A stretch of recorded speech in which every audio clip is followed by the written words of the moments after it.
que tout ce que vous croyez savoir sur l'affaire Julian Assange est probablement faux. Où on voit la conspiration entre la Suède et les autorités britanniques.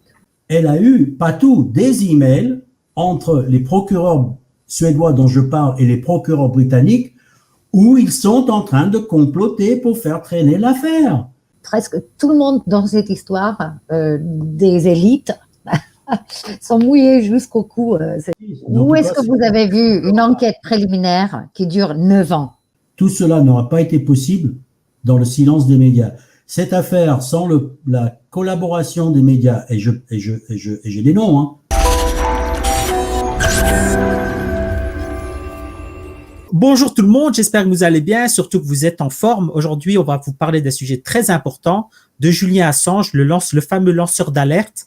On va vous parler de tout ça en compagnie de 2 personnes qui sont beaucoup intéressées à l'affaire. Mais tout d'abord, si vous pouvez vous présenter, donc il y a Madame Niki Const et Victor, Monsieur Victor Dédage. Si vous pouvez chacun de vous présenter brièvement. Je suis de profession avocate de profession, mais pas avocate française. J'ai qualifié en Australie, donc je suis admise au barreau de Victoria en Australie et de l'Irlande du Nord. Depuis quelques années, ce que je fais, c'est j'écris des livres et je suis scénariste aussi.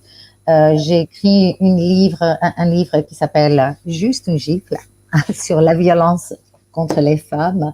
Justement, nous allons faire une interview concernant le livre. Et je suis très active sur la situation de Julian Assange depuis quelques années, mais beaucoup plus intensément depuis 3 ans. Voilà, je laisse la parole à Victor. Moi, je suis de profession informaticien, consultant. Je suis journaliste citoyen depuis les années 80, début des années 80, lorsque j'ai suivi la révolution sandiniste au Nicaragua. Ah oui. Et je suis tombé très, très jeune dans le chaudron de la solidarité avec la marmite de la solidarité avec l'Amérique latine, notamment. J'ai plusieurs livres co-auteurs et j'ai un livre sur Cuba qui est sorti aujourd'hui, avant-hier, aux éditions Delga sur l'embargo. Et Wikileaks, en tant que responsable aussi d'un média alternatif qui s'appelle Le Grand Soir, je suis la Wikileaks depuis sa création, pour ainsi dire. Mais plus particulièrement, je suis entré en militantisme pro-Assange depuis novembre 2018. La date est assez précise, lorsque la mère de Julian Assange a lancé un appel public pour sauver son fils. C'est à ce moment-là qu'on a réalisé, pas que moi, nous, beaucoup de gens ont réalisé qu'il était effectivement en danger de mort. Donc Julian Assange était un citoyen australien, informaticien, journaliste, qui était à Londres et qui a eu un procès concernant une affaire, une question de viol. C'est ça qui est important, parce que c'est pas pour rien que je dis, y compris aux gens qui croient suivre l'affaire de près, mais pas assez près, que tout ce que vous croyez savoir sur l'affaire Julian Assange est probablement faux. Il n'y a jamais eu d'accusation de viol contre Julian Assange. Et il y a eu des allégations, mais pas de viol, de sexual misconduct. Il n'y a jamais eu de plainte de ces 2 femmes. Jamais eu de plainte. Ces 2 femmes sont allées à la police pour voir si la police pouvait le coercer à prendre un test HIV. Oui, justement, dans l'interview, on va parler de ce sujet-là plus en profondeur. Il s'est réfugié dans l'ambassade d'Équateur à Londres durant de nombreuses années. Il avait également obtenu la nationalité équatorienne pour échapper à tous ces problèmes de justice. Il n'avait pas de problème de justice à l'époque. Il s'est réfugié à l'ambassade parce qu'il savait qu'il y avait une extradition vers les États-Unis qui lui pendait au nez. La seule vraie raison de son... Donc, c'est pas pour échapper à la Suède qu'il a laissé partir, en fait. Il n'y a jamais eu d'accusation de viol contre Julian Assange. J'ai lu les dépositions des femmes qui sont disponibles sur Internet et j'ai lu le mandat d'arrêt de Marianne Ny qui est disponible sur Internet. Qui est illégal aussi. C'est très simple. La justice, certains procureurs suédois ont participé à un coup monté en lançant un mandat d'arrêt international pour une enquête préliminaire, supposément sur une inconduite sexuelle de la part de Julian Assange pour lesquelles aucune femme n'avait vraiment porté plainte. C'est-à-dire que la procureure a assumé d'elle-même, en faussant le contenu d'ailleurs et le phrasé de son mandat d'arrêt, pour laisser entendre qu'il y avait eu viol. C'est tellement vrai que ce n'est pas passé inaperçu ce qu'elle a fait. On lui a posé la question, pourquoi? Parce que les femmes n'ayant porté plainte, ce à quoi elle a répondu, il arrive parfois que les femmes ne savent pas ce qui leur arrive. Donc, Madame la procureure Mariani, en gros, elle dit, moi je sais mieux, c'est que ces deux femmes, si elles ont été violées ou pas, comme il n'y a pas eu de plainte, je ne peux pas porter plainte contre lui, je suis une procureure, mais je vais quand même essayer de le faire arrêter, non pas dans le cadre d'une enquête, mais pour l'interroger dans une enquête préliminaire, ce qui est une situation complètement et totalement irrégulière. Et la deuxième étage de la fusée, pour bien montrer le complot, entre-temps, il a été prouvé ce que nous savions, mais maintenant prouvé, qu'il y avait bien eu une collusion entre les procureurs suédois et les procureurs britanniques pour faire traîner l'affaire. Non pas pour le faire sortir, mais pour faire traîner l'affaire, pour que l'image, l'idée que Julian Assange était un sale type s'imprègne dans l'esprit public. Pourquoi ils ont laissé traîner l'affaire? Parce qu'ils auraient pu interroger Julian Assange, puisque c'était tout le but de la manœuvre, mais qu'en même temps qu'elle exigeait qu'il soit arrêté, elle refusait de l'interroger. Comprenez-moi bien que c'est Julian Assange qui était demandeur de pouvoir enfin répondre aux questions qu'on voulait bien lui poser. À la seule condition, c'est de ne pas être menotté et emmené en Suède pour une affaire qui avait déjà été close. Donc c'est un coup monté.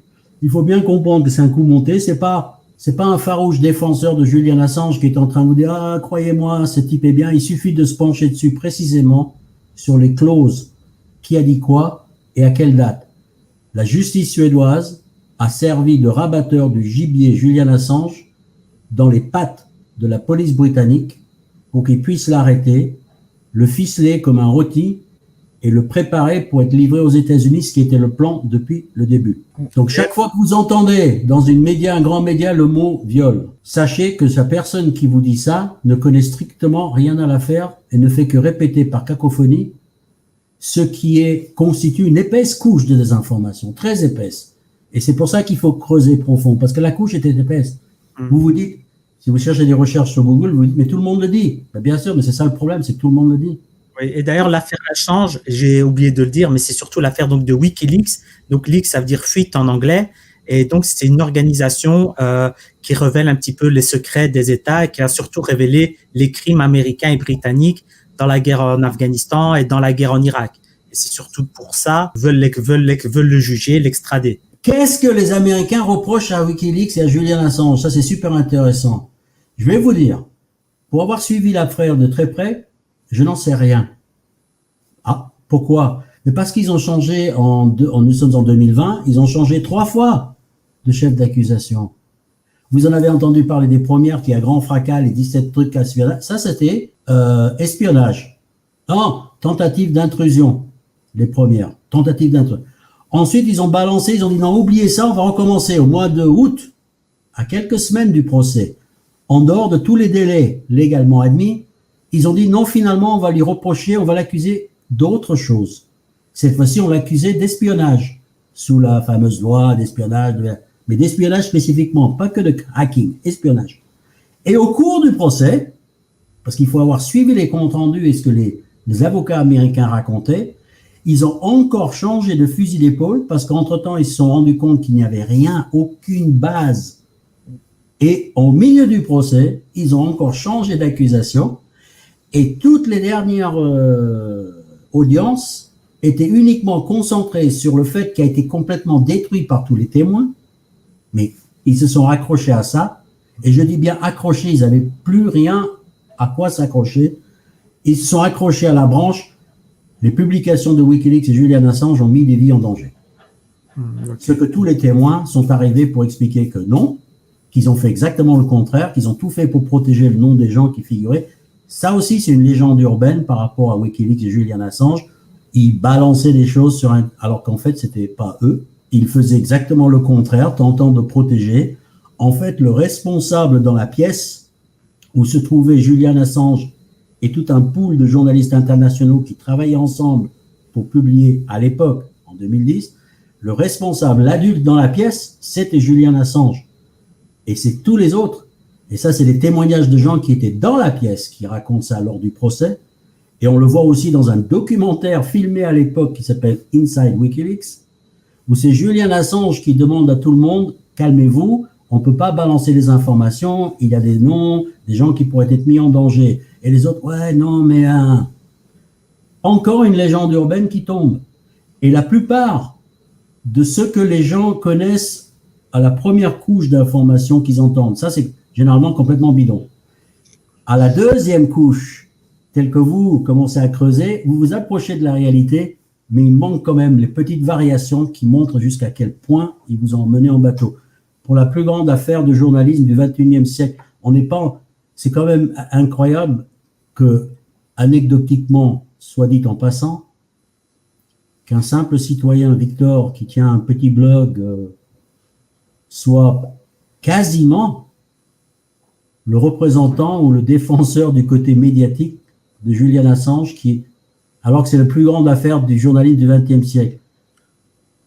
La vraie situation devrait être que ma voix serait complètement noyée par les ténors du journalisme, par les grosses pointures qui viennent au secours de Julian Assange, que Victor soit en arrière-plan comme ça dans son salon en train de les applaudir, en train de dire ouais, et pas que ce soit lui qui soit jeté physiquement sur les lignes de front depuis 2 ans pour, je répète, la plus grande affaire, et c'est pas moi qui le dis, c'est la Fédération internationale de journalistes qui représente 650 000.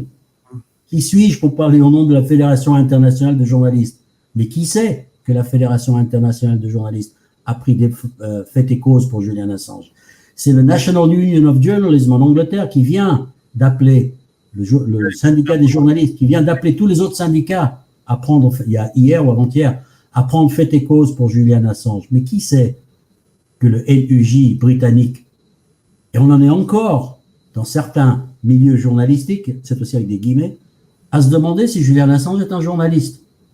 Alors que c'est le journaliste le plus primé du 21e siècle de prix, pas de prix de cuisine, pas de prix de beauté, pas de prix de journalisme.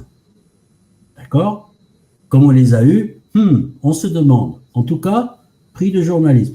La plus grosse affaire, celle qui pourrait avoir la plus d'implication pour le 21e siècle, est actuellement en cours et a fait l'objet d'un blackout médiatique quasi total. À se demander, là, au stade où on en est, franchement, alors, on va me traiter de complotiste, mais à se demander si les médias n'ont pas reçu des instructions pour se taire. C'est pas possible, c'est un des leurs, le plus grand des leurs, soit ils sont idiots, soit ils s'estiment pas concernés. Dans les deux cas, il faut se faire du souci. Parce que s'ils sont idiots, ils doivent être idiots sur tous les sujets, pas que sur Julian Assange. Et s'ils ne se sentent pas concernés, comment est-ce qu'un journaliste ne peut pas se sentir concerné par la répression du plus grand travail journalistique et authentique travail de journalisme jamais effectué au XXIe siècle? C'est-à-dire si le journalisme peut être criminalisé, qualifié d'espionnage, alors je vais faire une parenthèse. Tout ce que je suis en train de vous dire, ce n'est pas les élucubrations que j'ai inventées dans mon coin. J'essaye d'être le fidèle rapporteur des propos des plus grands journalistes d'investigation au monde qui sont venus au procès d'Assange pour le défendre.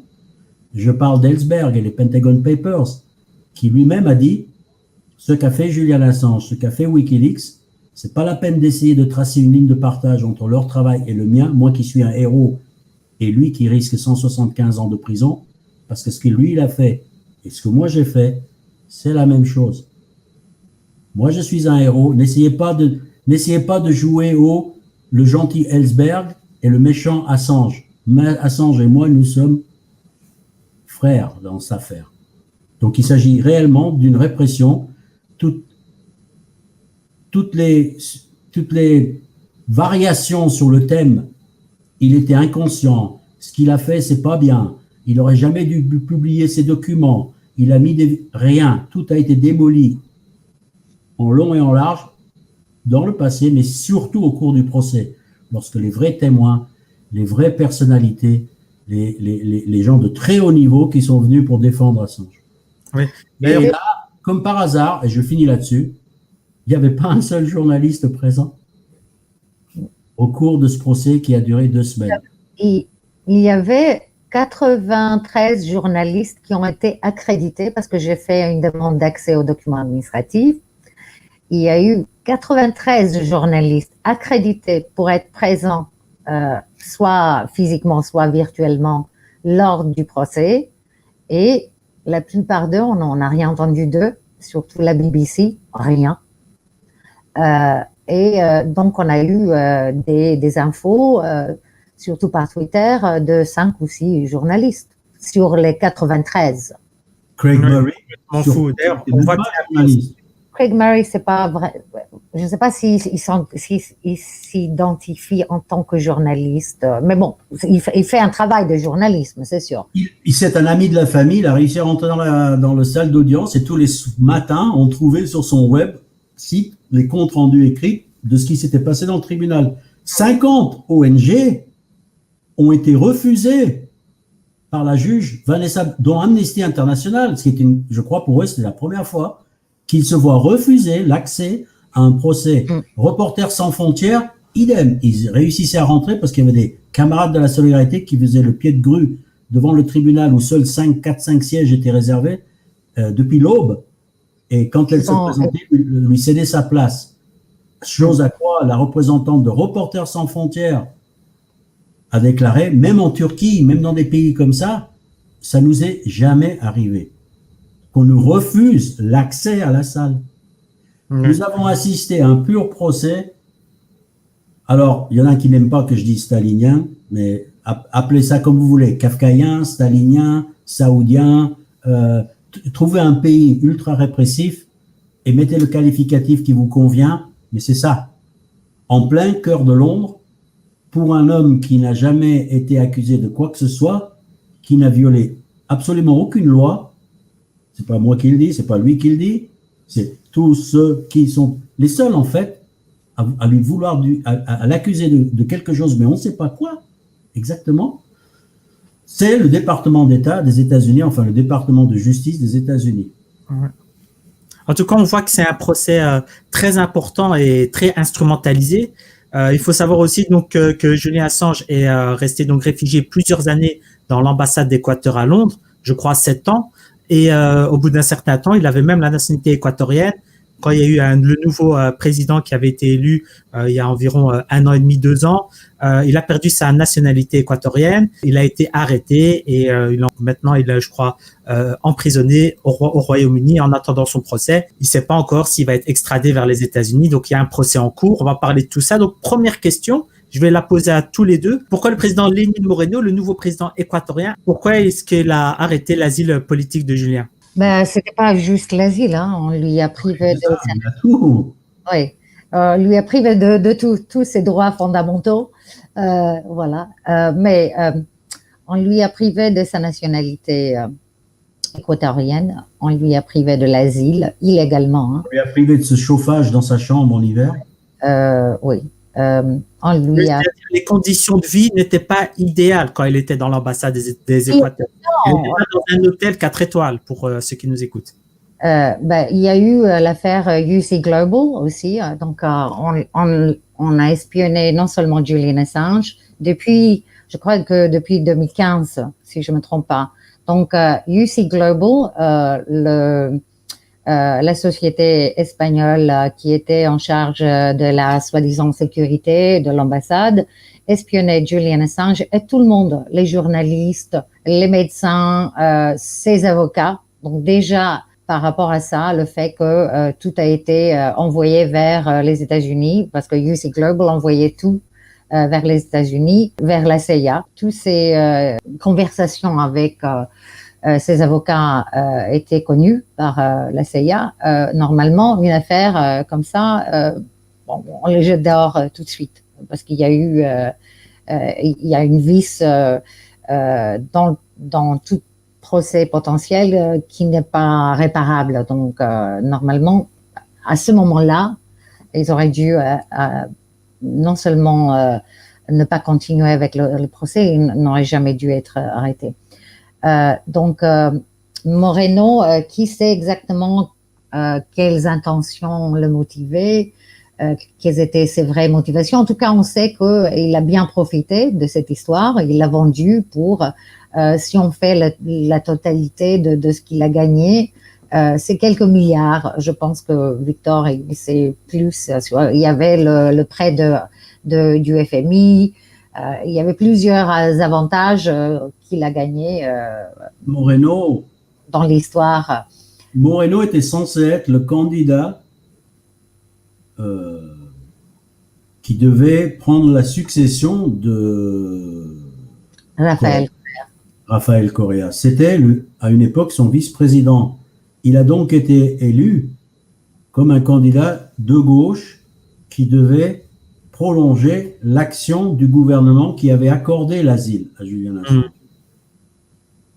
La trahison en Équateur de Lénine Moreno ne concerne pas qu'Assange, la trahison, elle concerne tout. Il a absolument fait un tour complet, ou un demi-tour plutôt, en faisant exactement non seulement le contraire de ce qu'il était censé avoir promis ou pour lequel il avait été élu, mais il s'en est même pris aux militants et aux partis politiques et aux partisans du camp dont il était issu, à se demander si ce n'était pas un agent infiltré depuis des années. Il est en train de faire exactement le contraire. Il a mis un ancien vice-président de son parti en prison pour rien, un vieux malade dans des trous noirs de l'Équateur. Il a fait arrêter Olabini, qui est un ami d'Assange, le même jour en Équateur, pour aucune raison. Est-ce que c'était pas pour se venger des INA Papers?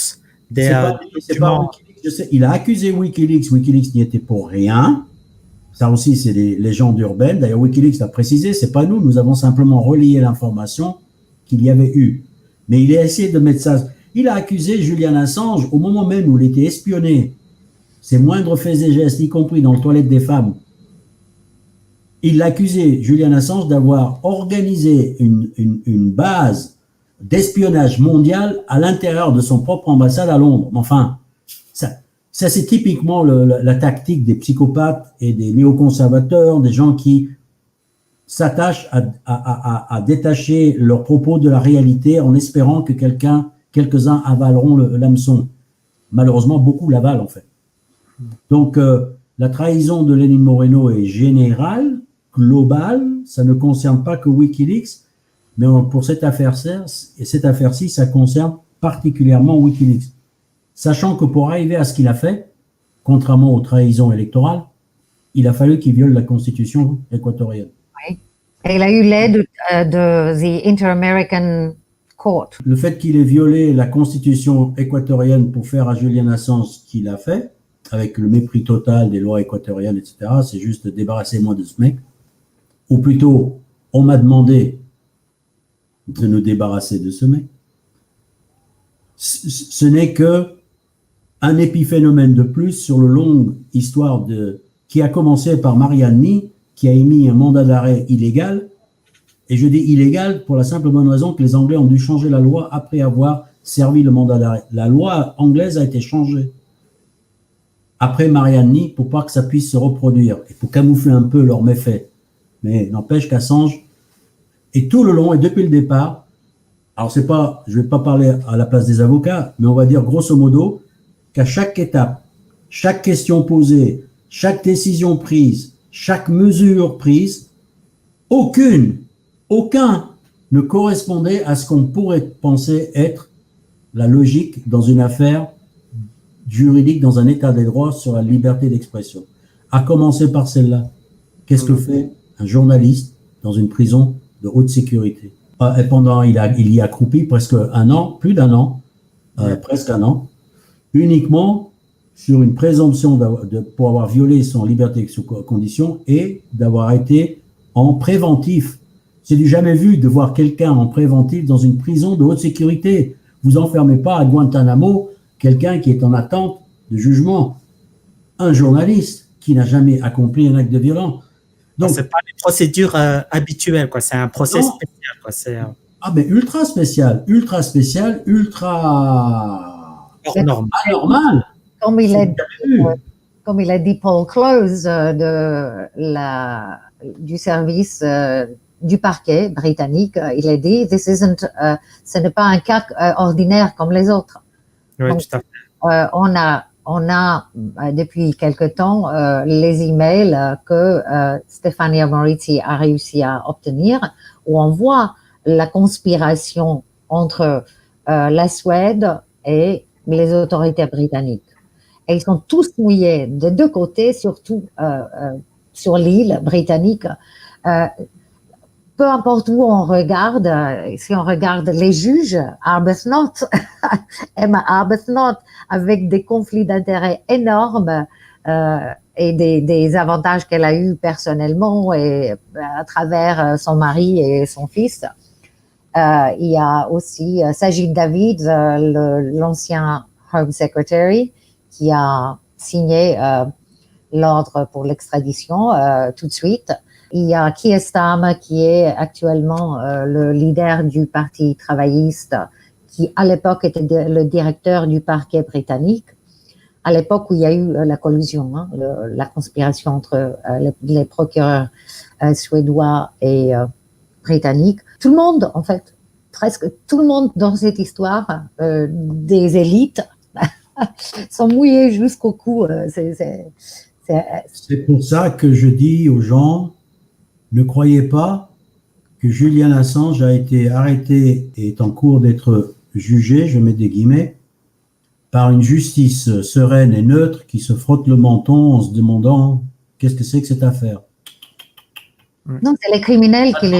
La demande d'extradition a été signée par un gars qui a été cité plus de 77 fois dans les documents de Wikileaks. La juge qui supervise cette affaire, son mari et son fils sont impliqués dans les révélations de Wikileaks. En fait, la réalité, c'est les salauds que Wikileaks a dénoncés viennent de lui mettre la main dessus, toujours en poste, à différentes étapes. Le niveau de corruption est incroyable parce qu'on n'a pas encore vu de personnalité dans cette chaîne de pouvoir de différentes institutions, niveau, juge, ministre, machin. Il n'y en a pas un qui a levé le doigt en disant il n'y aura pas une petite irrégularité dans ce qui est en train de se passer.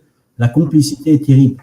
Et je ne mentionne pas, parce qu'on pourrait ouvrir une parenthèse, mais j'aimerais pas que ce soit une parenthèse. J'aimerais presque que ce soit le sujet du jour, l'attitude des médias. Tout cela n'aura pas été possible dans le silence des médias.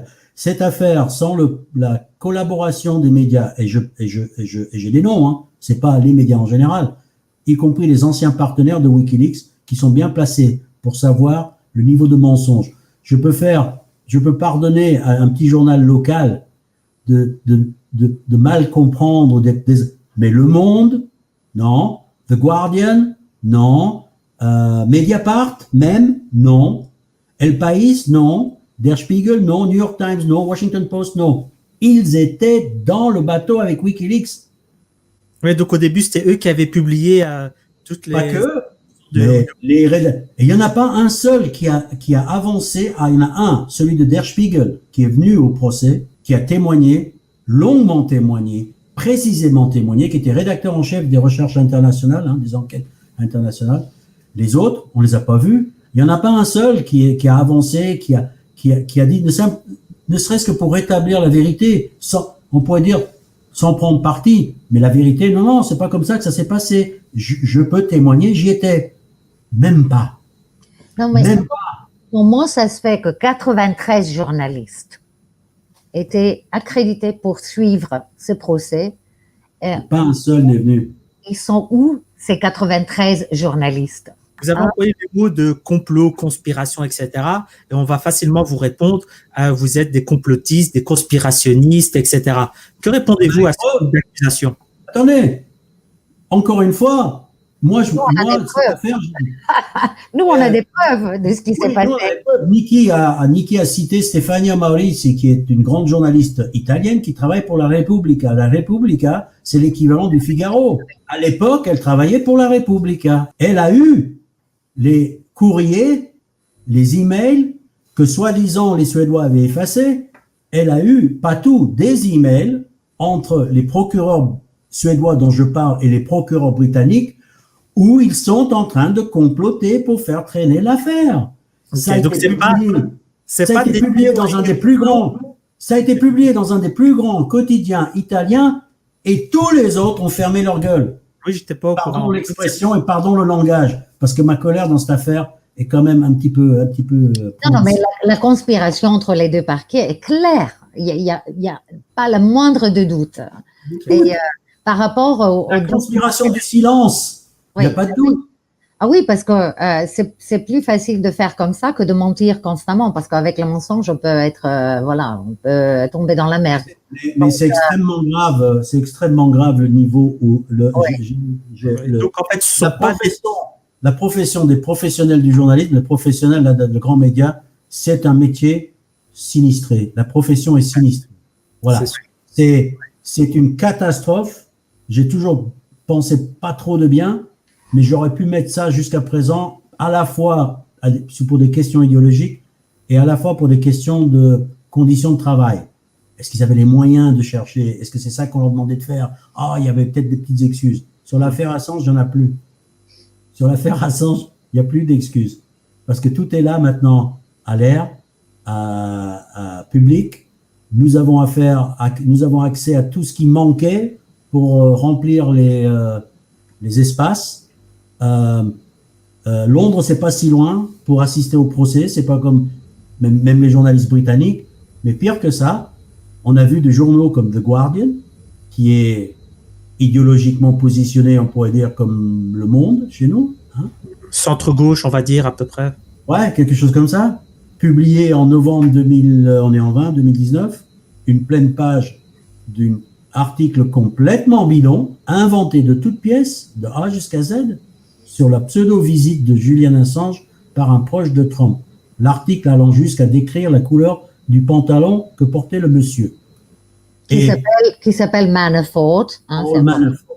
Bon, on est en train de parler de l'ambassade la plus surveillée au monde, avec des caméras de la CIA en face, des cordons de police en permanence depuis 7-8 ans autour. D'ailleurs, ça a coûté beaucoup aux contribuables britanniques, hein, la surveillance.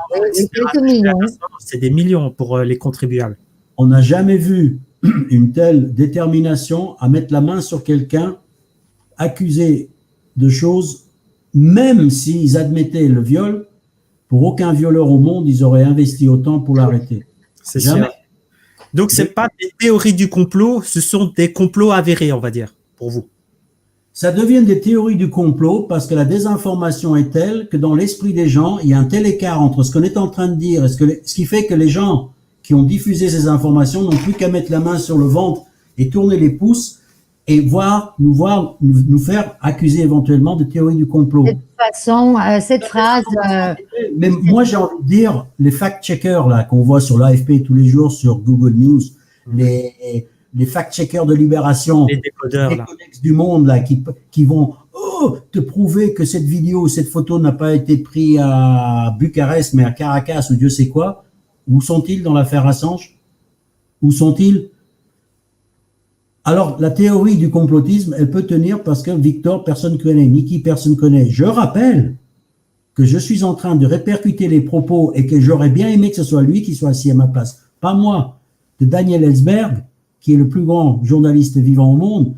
Allez l'accuser de complotisme si vous voulez. Stefania Marizzi, qui est la plus grande journaliste d'investigation en Italie. Complotiste, arrête, Victor. On est tous. Tous les gens qui disent la vérité, on est tous des complotistes. Je suis extrêmement bien accompagné et fier de ce. Je suis accompagné de John Pilger, qui est le plus grand journaliste d'investigation britannique. Je suis accompagné de Guts, je ne me souviens plus de son prénom, qui était l'ancien rédacteur. Pas juste des gens un peu marginaux, farfelus dans leur coin. Je suis accompagné de la Fédération internationale de journalistes, 650 000 adhérents. Je suis accompagné de la National Union of Journalism d'Angleterre, qui est le syndicat du journaliste anglais. Je suis accompagné d'Amnesty International. Et je suis accompagné de Reporters sans frontières. Qu'est-ce que vous voulez de plus? Et attends, et le Conseil de l'Europe, quand même, le Conseil de l'Europe, qui est un organisme international, il ne faut pas le confondre avec l'autre, le Conseil européen, de l'Union européenne. Donc, le Conseil de l'Europe l'a mis sur une liste de journalistes protégés, bon, et a émis des propos pour, pas seulement pour Julian Assange, mais aussi ils disent que cette affaire va beaucoup plus loin que cet homme. C'est une question de la liberté de la presse. Donc, si le Conseil de l'Europe est complotiste, comme nous aussi, hein, Et si le groupe the UN Working Committee on Arbitrary Detention, Le groupe de travail sur les détentions arbitraires des voilà, Nations Unies. eux aussi c'est des complotistes parce que eux ils ont émis leur opinion sur l'affaire en 2015 en disant que la Suède et le Royaume-Uni étaient coupables de la détention arbitraire contre Assange. Ils devaient le libérer tout de suite et le récompenser. Donc, ceux aussi, c'est des complotistes. Donc, on est dans un cadre où les criminels, des grands criminels, les grands tueurs qui devraient, eux, être en prison pour la vie, c'est eux qui sont en train de tout mettre en scène et de... Mettre en scène, c'est le terme, mettre en scène. Non, mais c'est surréel, en fait. C'est surréel. Même les nazis, ils auraient été jaloux. C'est surréel, en fait, ce qu'on vit C'est la là. propagande, quoi, lorsqu'on parle de complot concernant cette affaire. Et je voulais avoir votre avis. Pourquoi les autorités britanniques semblent si déterminées à l'extrader vers les États-Unis? Pourquoi? Parce que les États-Unis l'ont demandé. Comme on dit, un petit peu le caniche des États-Unis et ils font tout ce qu'on leur C'est demande. exactement ça. Et on voit ça quand on regarde les traités sur l'extradition. Parce que si le Royaume-Uni veut extrader quelqu'un des États-Unis vers le Royaume-Uni, il faut qu'il prouve a prima facie case. Il faut qu'il montre qu'il y a quelque chose. Quand on regarde l'inverse, les États-Unis, tout ce qu'ils ont à faire, c'est de demander. Ouais, Nous, on demande cette personne, c'est tout. Après, il y a quelques petites défenses, mais ils ont rien prouvé, en fait. Honnêtement, sur le plan international, il y a des pays pour lesquels les frontières sont plus que symboliques, notamment en termes de forces de l'ordre et des services de renseignement. C'est-à-dire que Angleterre, États-Unis, Australie, Canada, Nouvelle-Zélande, c'est comme si c'était le même pays. Hein. Oui, ils font partie de ce qu'on a. Les Five Eyes, donc les renseignements sont totalement imbriqués. Ils sont totalement imbriqués les uns des autres. S'il y en a un qui éternue, l'autre lui tend tout de suite le mouchoir ou qui lui dit à vos souhaits. Oui, mais c'est pas équilibré parce que quand tu as un pays qui doit prouver qu'il y a une affaire à juger, et l'autre qui n'a rien à faire que juste de demander. Bon, moi, je veux ce mec-là. Je veux ce mec-là, s'il peut faire barrière avec 2-3 petites défenses. Il y a eu même une discussion sur un gros détail en fait, parce que dans le traité d'extradition entre les États-Unis et le Royaume-Uni, il y a une exception, donc on peut pas extrader quelqu'un pour des délits ou des crimes politiques, hein, des offenses politiques, tandis que dans l'acte d'extradition, ça n'existe pas, ça, dans l'acte, dans la législation domestique du Royaume-Uni. Donc, ils ont eu même cette discussion dans les débats en essayant d'écarter le traité. Donc, la demande a été faite sur la base d'un traité et le procureur, lors du procès, a essayé d'écarter le traité pour écarter cette exception sur les offenses politiques. Mais c'était intéressant. On est même au niveau de logique, il n'y a même pas de logique. Hein. On n'est pas juste dans le terrain où il y a des bizarreries au niveau de procédure, au niveau de tout ce qui est substantiel au niveau légal. On est vraiment en dehors de tout ce qui est logique, common sense. En dehors du droit, du droit international, du droit local. Le droit, déjà, on l'a laissé tomber le droit de toute façon. Dès le début, il y a aucune loi qui n'a pas été bafouée au niveau international et domestique, hein, parce que le Royaume-Uni, ils sont quand même membres de the European Convention of Human Rights. Victor, tell me. La Convention européenne des droits de l'homme. Donc, ils ont des obligations en tant que des membres partis de cette convention, mais cette convention fait partie des lois domestiques aussi, parce qu'il y a le Human Rights Act 1998. Donc, ils ont de la législation domestique au Royaume-Uni qui transpose tout ce qui est dans les traités, les conventions sur les droits de l'homme, dans la législation domestique au Royaume-Uni. Donc, ils ont tout bafoué de toute façon. Je n'ai pas trouvé une loi qui n'a pas été complètement... En tout cas, je rappelle que vous êtes juriste. Hein. Oui, bien sûr. Nikki est juriste, donc je rappelle hein, pour ceux qui... Non, mais parce que la théorie du complot, tout ça, moi je sais que ça va rester dans l'esprit des gens, mais on oublie Lawyers for Assange, une association de juristes internationaux, ils sont plusieurs centaines, à s'offusquer exactement comme Nikki vient de le faire. C'est pas parce que Nikki n'est pas Dupond-Moretti, connu du public. Elle représente, non pas au sens organique du terme, mais ce qu'elle est en train de dire est dite déjà sur la place publique par des associations du barreau, par des associations de centaines, peut-être même maintenant milliers, d'avocats et de juristes qui s'offusquent au fur et à mesure qu'ils apprennent, parce qu'encore faut-il savoir ce qui se passe. Et comment ça se passe? Donc ce ne sont pas des élucubrations, ce sont simplement des constats par des juristes professionnels et par des journalistes professionnels des plus grandes organisations, et tout ça est maintenu dans un étouffoir médiatique pour justement qu'on ne puisse pas, et que les gens, individus comme ça, Victor, qui c'est ce gars-là, etc., oubliez-moi, faites vos recherches, allez chercher les informations, vous verrez que Julian Assange est défendu par un véritable équipe incroyable, une lettre d'anciens présidents de pays et de députés, Lula, celui de l'Équateur. Il y a aussi, à part Morales a signé, le président du Mexique a appelé à sa libération. Vous le saurez jamais, parce qu'ils vont pas vous le dire. Des centaines d'anciens chefs d'État, de députés, de membres importants, de maires, une lettre internationale de responsables. Il y a du monde autour de Julian Assange. Oui, il y a eu aussi Barry, l'ex-juge australien Michael Kirby. Hein, donc, Barry, comment dire ça en français? Bon, c'est des juges et des avocats. C'est incroyable. D'ailleurs, la preuve maintenant pour la preuve de toutes les preuves. Nikki, laisse-moi parler. Okay. Je finis avec ça. La preuve de toutes les preuves, c'est qu'en Angleterre, à Londres, un chanteur comme Roger Waters. Alors, ceux qui connaissent pas, peu importe. En Angleterre, c'est un demi-dieu.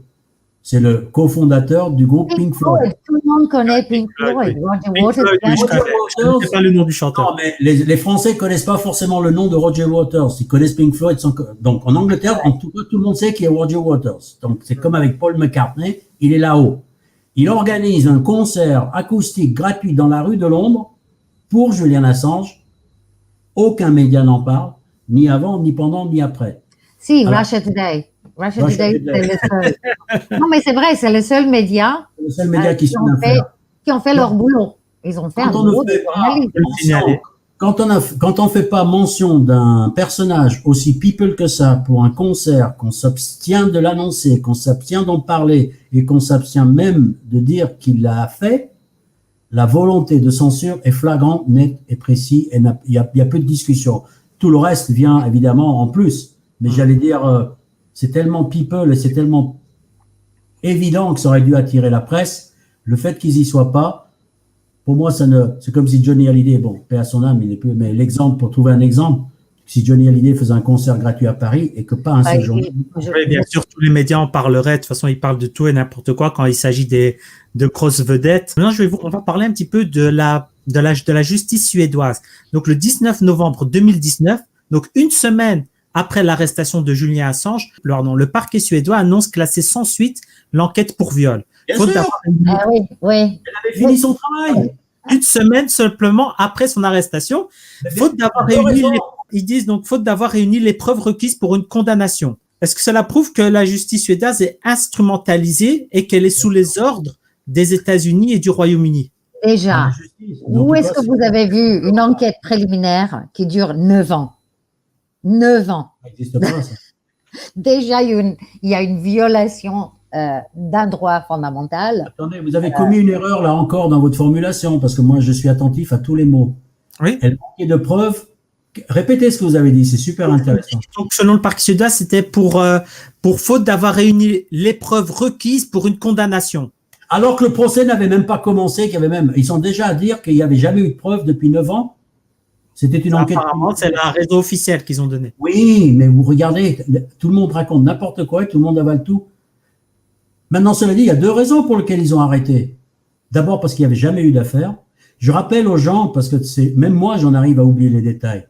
Marianne Ny, la procureure, a émis un mandat d'arrêt pour questionner Julian Assange dans une enquête préliminaire. Elle avait demandé une extradition officielle à la justice suédoise. La justice suédoise, tribunal de Uppsala, l'a rejetée. En 2000, je sais plus. C'est-à-dire que la seule fois où l'affaire est passée devant la justice suédoise, donc déjà qu'on arrête de parler de la justice suédoise, la seule fois où la justice suédoise a eu à se prononcer, elle a dit, il n'y a rien, laissez tomber. Ce n'est qu'une procureure qui s'est acharnée à faire croire et à le poursuivre pour l'interroger dans une affaire où aucune plainte n'avait été posée. C'est vraiment emberlifoqué et c'est vraiment être abruti. Et là, je parle des médias, des gens qui ne veulent pas aller vérifier les faits, sont simples, de continuer à nous parler d'une affaire de viol et d'accusation. Cela dit, la deuxième raison était simple aussi, c'est qu'il fallait céder le chemin, ne pas laisser se confronter 2 affaires juridiques, se clasher, parce que les Américains allaient, qui jusqu'à présent n'avaient rien fait, on savait qu'ils allaient porter une demande d'extradition. Et pour pas qu'il y ait de conflit entre ces 2 affaires, il fallait que Marianne Ny, son rôle ayant été accompli, se retire sur la scène. Messieurs, voici les vrais acteurs de toute cette affaire. Le rideau s'ouvre. Tadam! Les Américains entrent en scène. Comme si ils n'avaient pas été là, comme si on n'avait pas vu leurs chaussures dépasser des rideaux. Au fond, depuis le début de la pièce, on savait qu'ils étaient là. Moi, c'est le timing, en fait, qui me choque. C'est juste après l'arrestation, là, il y a plus d'affaires, quoi. C'est bon, on a fini. Ah oui. C'est le timing un peu qui me trouble. Et aussi, le plus à l'oreille. Oui, c'est ça, oui. Le plus à l'oreille. Juste après, je trouvais que c'était un peu énorme. Et c'est aussi, bien sûr. Mais ça veut dire alors que la justice suédoise, elle est vraiment sous les ordres, quoi. C'est pas une justice pas la justice, procureur. Madame, il faut pas tout jeter la pierre. Enfin, en tout cas, Madame Ny, la procureure, a failli avoir des problèmes avec sa hiérarchie. Hein. Elle a été convoquée devant une conseil, ce que j'appelle un conseil de discipline. Je crois que c'est le cour d'appel de Stockholm. Justement parce que cette affaire était bizarre. Même là, alors que les procureurs suédois, ils ont une liberté de manœuvre quasi totale. Mais quand même, à un moment donné, son comportement a attiré l'attention de sa hiérarchie. Elle était donc convoquée, si je me souviens bien, un mercredi. Et ben le mardi, parce qu'elle a clos l'affaire et rouvert 3 fois, hein, Madame Ny. Donc la veille, elle a clos l'affaire dans les années 2000. Une fois qu'elle avait passé le conseil de discipline, ou appelez ça comme vous voulez, qu'est-ce qu'elle a fait? Elle a dit non, finalement, je vais le rouvrir. Ça s'est réellement passé comme ça. La farce, parce que c'est qu'une farce, ça ne peut pas être autre chose. D'abord, on ne rouvre pas une affaire qui a été close et pour laquelle il n'y a aucun élément nouveau. N'importe quel juriste comprend ça. Vous dites que l'affaire est close. Que la Suède n'est pas un État indépendant et que c'est une colonie américaine, en fait? Un allié. Bien que c'est le cas. Il semble, oui. Allié, on va dire plus un allié. Il y a eu des affaires d'enlèvement à Stockholm où des gens ont été enlevés et remis à la CIA de façon illégale. 2 personnes notamment. C'est-à-dire la complaisance et la complicité qui est très forte dans les Five Eyes entre les renseignements, services de renseignement, je crois, maintenant je vais peut-être un peu trop loin dans ma compétence, mais j'ai l'impression qu'on assiste à une sorte de uniformisation généralisée, d'interconnexion généralisée au niveau occidental en tout cas. C'est-à-dire que vous travaillez pour les services secrets suédois, finlandais, les Allemands, je pense qu'ils sont encore un peu en dehors du jeu, mais italien, espagnol, anglais, c'est sûr, français, on se pose des questions, australien, c'est sûr, peu importe, vous faites partie du même combat et vous faites partie du même équipe. Oui, on va dire toute l'équipe, on va dire le monde occidental et surtout le monde anglo-saxon, on va dire. Oui, anglo-saxon, ouais. Oui. Ouais, peut-être, oui. Ça est dans les rapports de Nils Melzer, le rapporteur. Une question pour Niki, vous qui êtes juriste. Julian Assange n'est pas américain, ne vit pas aux États-Unis. Comment se fait-il alors que les États-Unis peuvent juger un citoyen qui n'est même pas un citoyen américain et qui ne se trouve même pas sur le territoire américain? Est-ce que c'est une forme d'impérialisme? Ben oui, c'est l'impérialisme. Parce que, oui, exactement, comment ils peuvent kidnapper quelqu'un d'une ambassade pour le juger dans ces circonstances-là, surtout quand ça faisait 2-3 ans où ils espionnaient ses avocats et tout le monde. Non, c'est parce que les mêmes personnes, comment ils ont réussi à tuer des millions et des millions de personnes en Afghanistan, en Irak, en Syrie, partout, et tout continue comme avant. Il y a qui va les empêcher, qui va même avec la nouvelle administration qui va venir, Joe Biden. En fait, c'est l'administration de ces personnes-là ils ont hérité Obama. Il a hérité 2 guerres, il les a augmentées à 8. Donc maintenant, qui sait comment ça va se passer pour la suite, mais c'est les mêmes personnes qui ont tué depuis en moins de décennies, qui sait combien de millions de personnes. Ça, c'est juste les gens qui sont morts. Après, il y a les réfugiés, les orphelins, les sanctions qui tuent aussi. Et donc, ils tuent avec les armes, les sanctions et tout. Et qui va les arrêter, les Nations Unies? Non, jamais, jamais. La Cour internationale, International Criminal Court, la Cour pénale internationale, non, non. Parce que la Cour pénale internationale ne juge que les personnes qui sont un peu, voilà, mat, un peu de couleur un peu sombre. Il n'y a jamais eu un blanc devant. C'est surtout, on va dire, ça concerne surtout les pays africains, mais parfois aussi ça concerne certains pays d'Asie du Sud.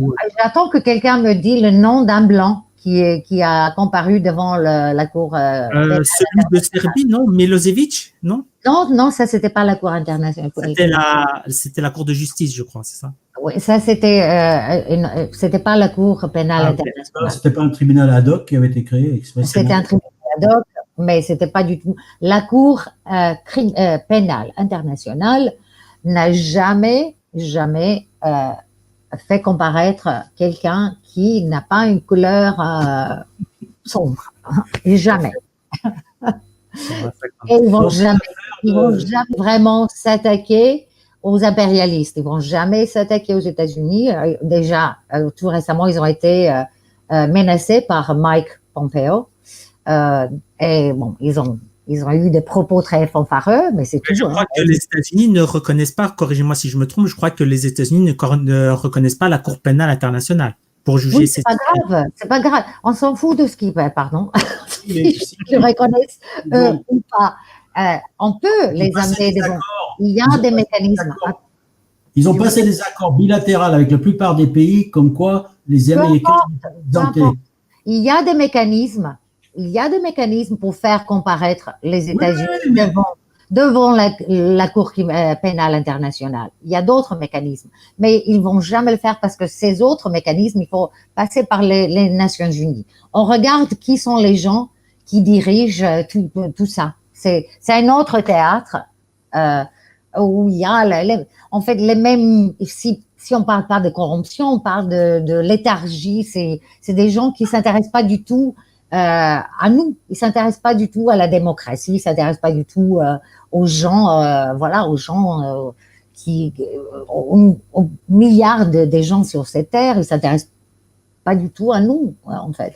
Donc c'est à nous de faire justice. C'est pas, on ne peut plus attendre que ceux qui sont les bénéficiaires d'un système comme ça, meurtrier, que ce sera eux qui résoudent nos problèmes.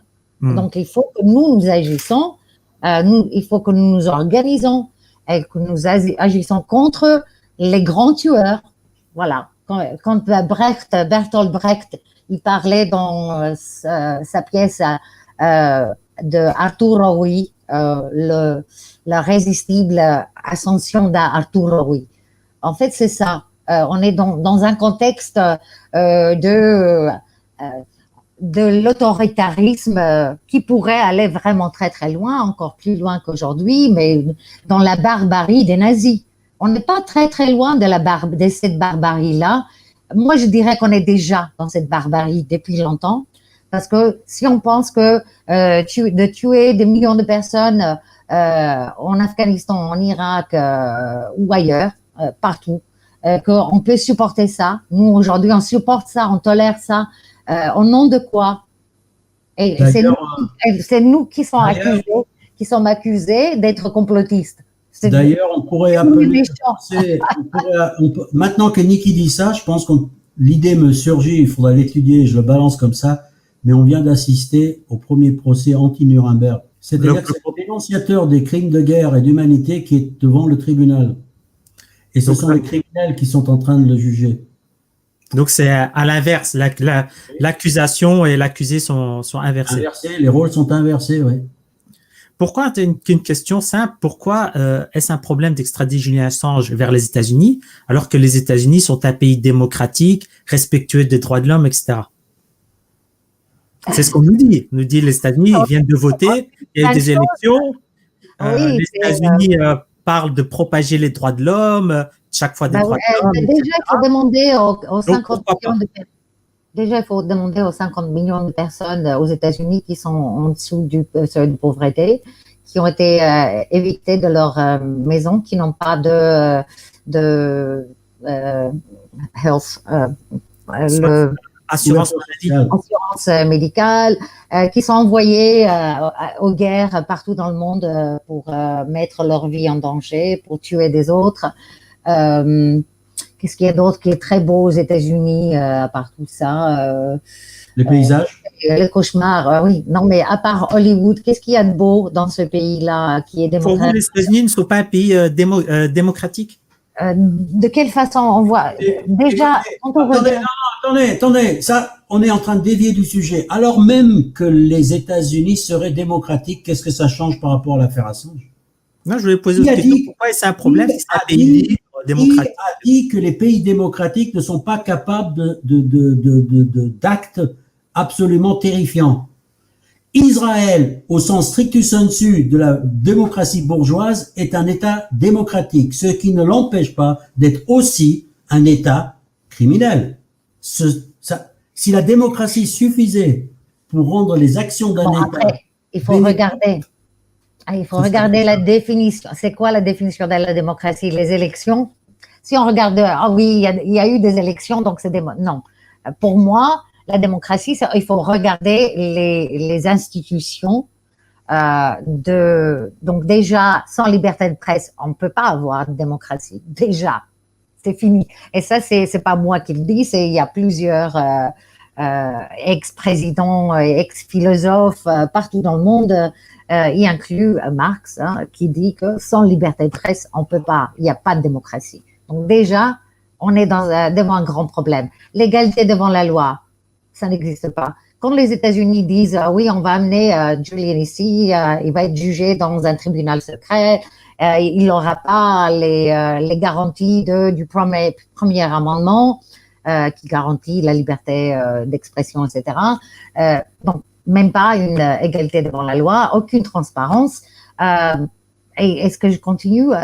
Donc, quand on regarde la réalité de ce soi-disant pays démocratique, de quelle façon ce pays est démocratique? Quand on regarde ses institutions et... Peu importe, moi je pense qu'il ne faut pas dévier. Que les Américains... Non, mais on ne dévie pas, mais pour moi je pense... Les États-Unis soient ou non le pays le plus démocratique de la planète ne change strictement rien à l'abjection qui est faite à Julian Assange. Que vous cherchiez à l'expliquer, c'est honorable. Que j'ai envie de rentrer dans ce débat, personnellement, je ne veux pas savoir. J'ai une opinion, pour être franc, j'ai une opinion très négative des États-Unis.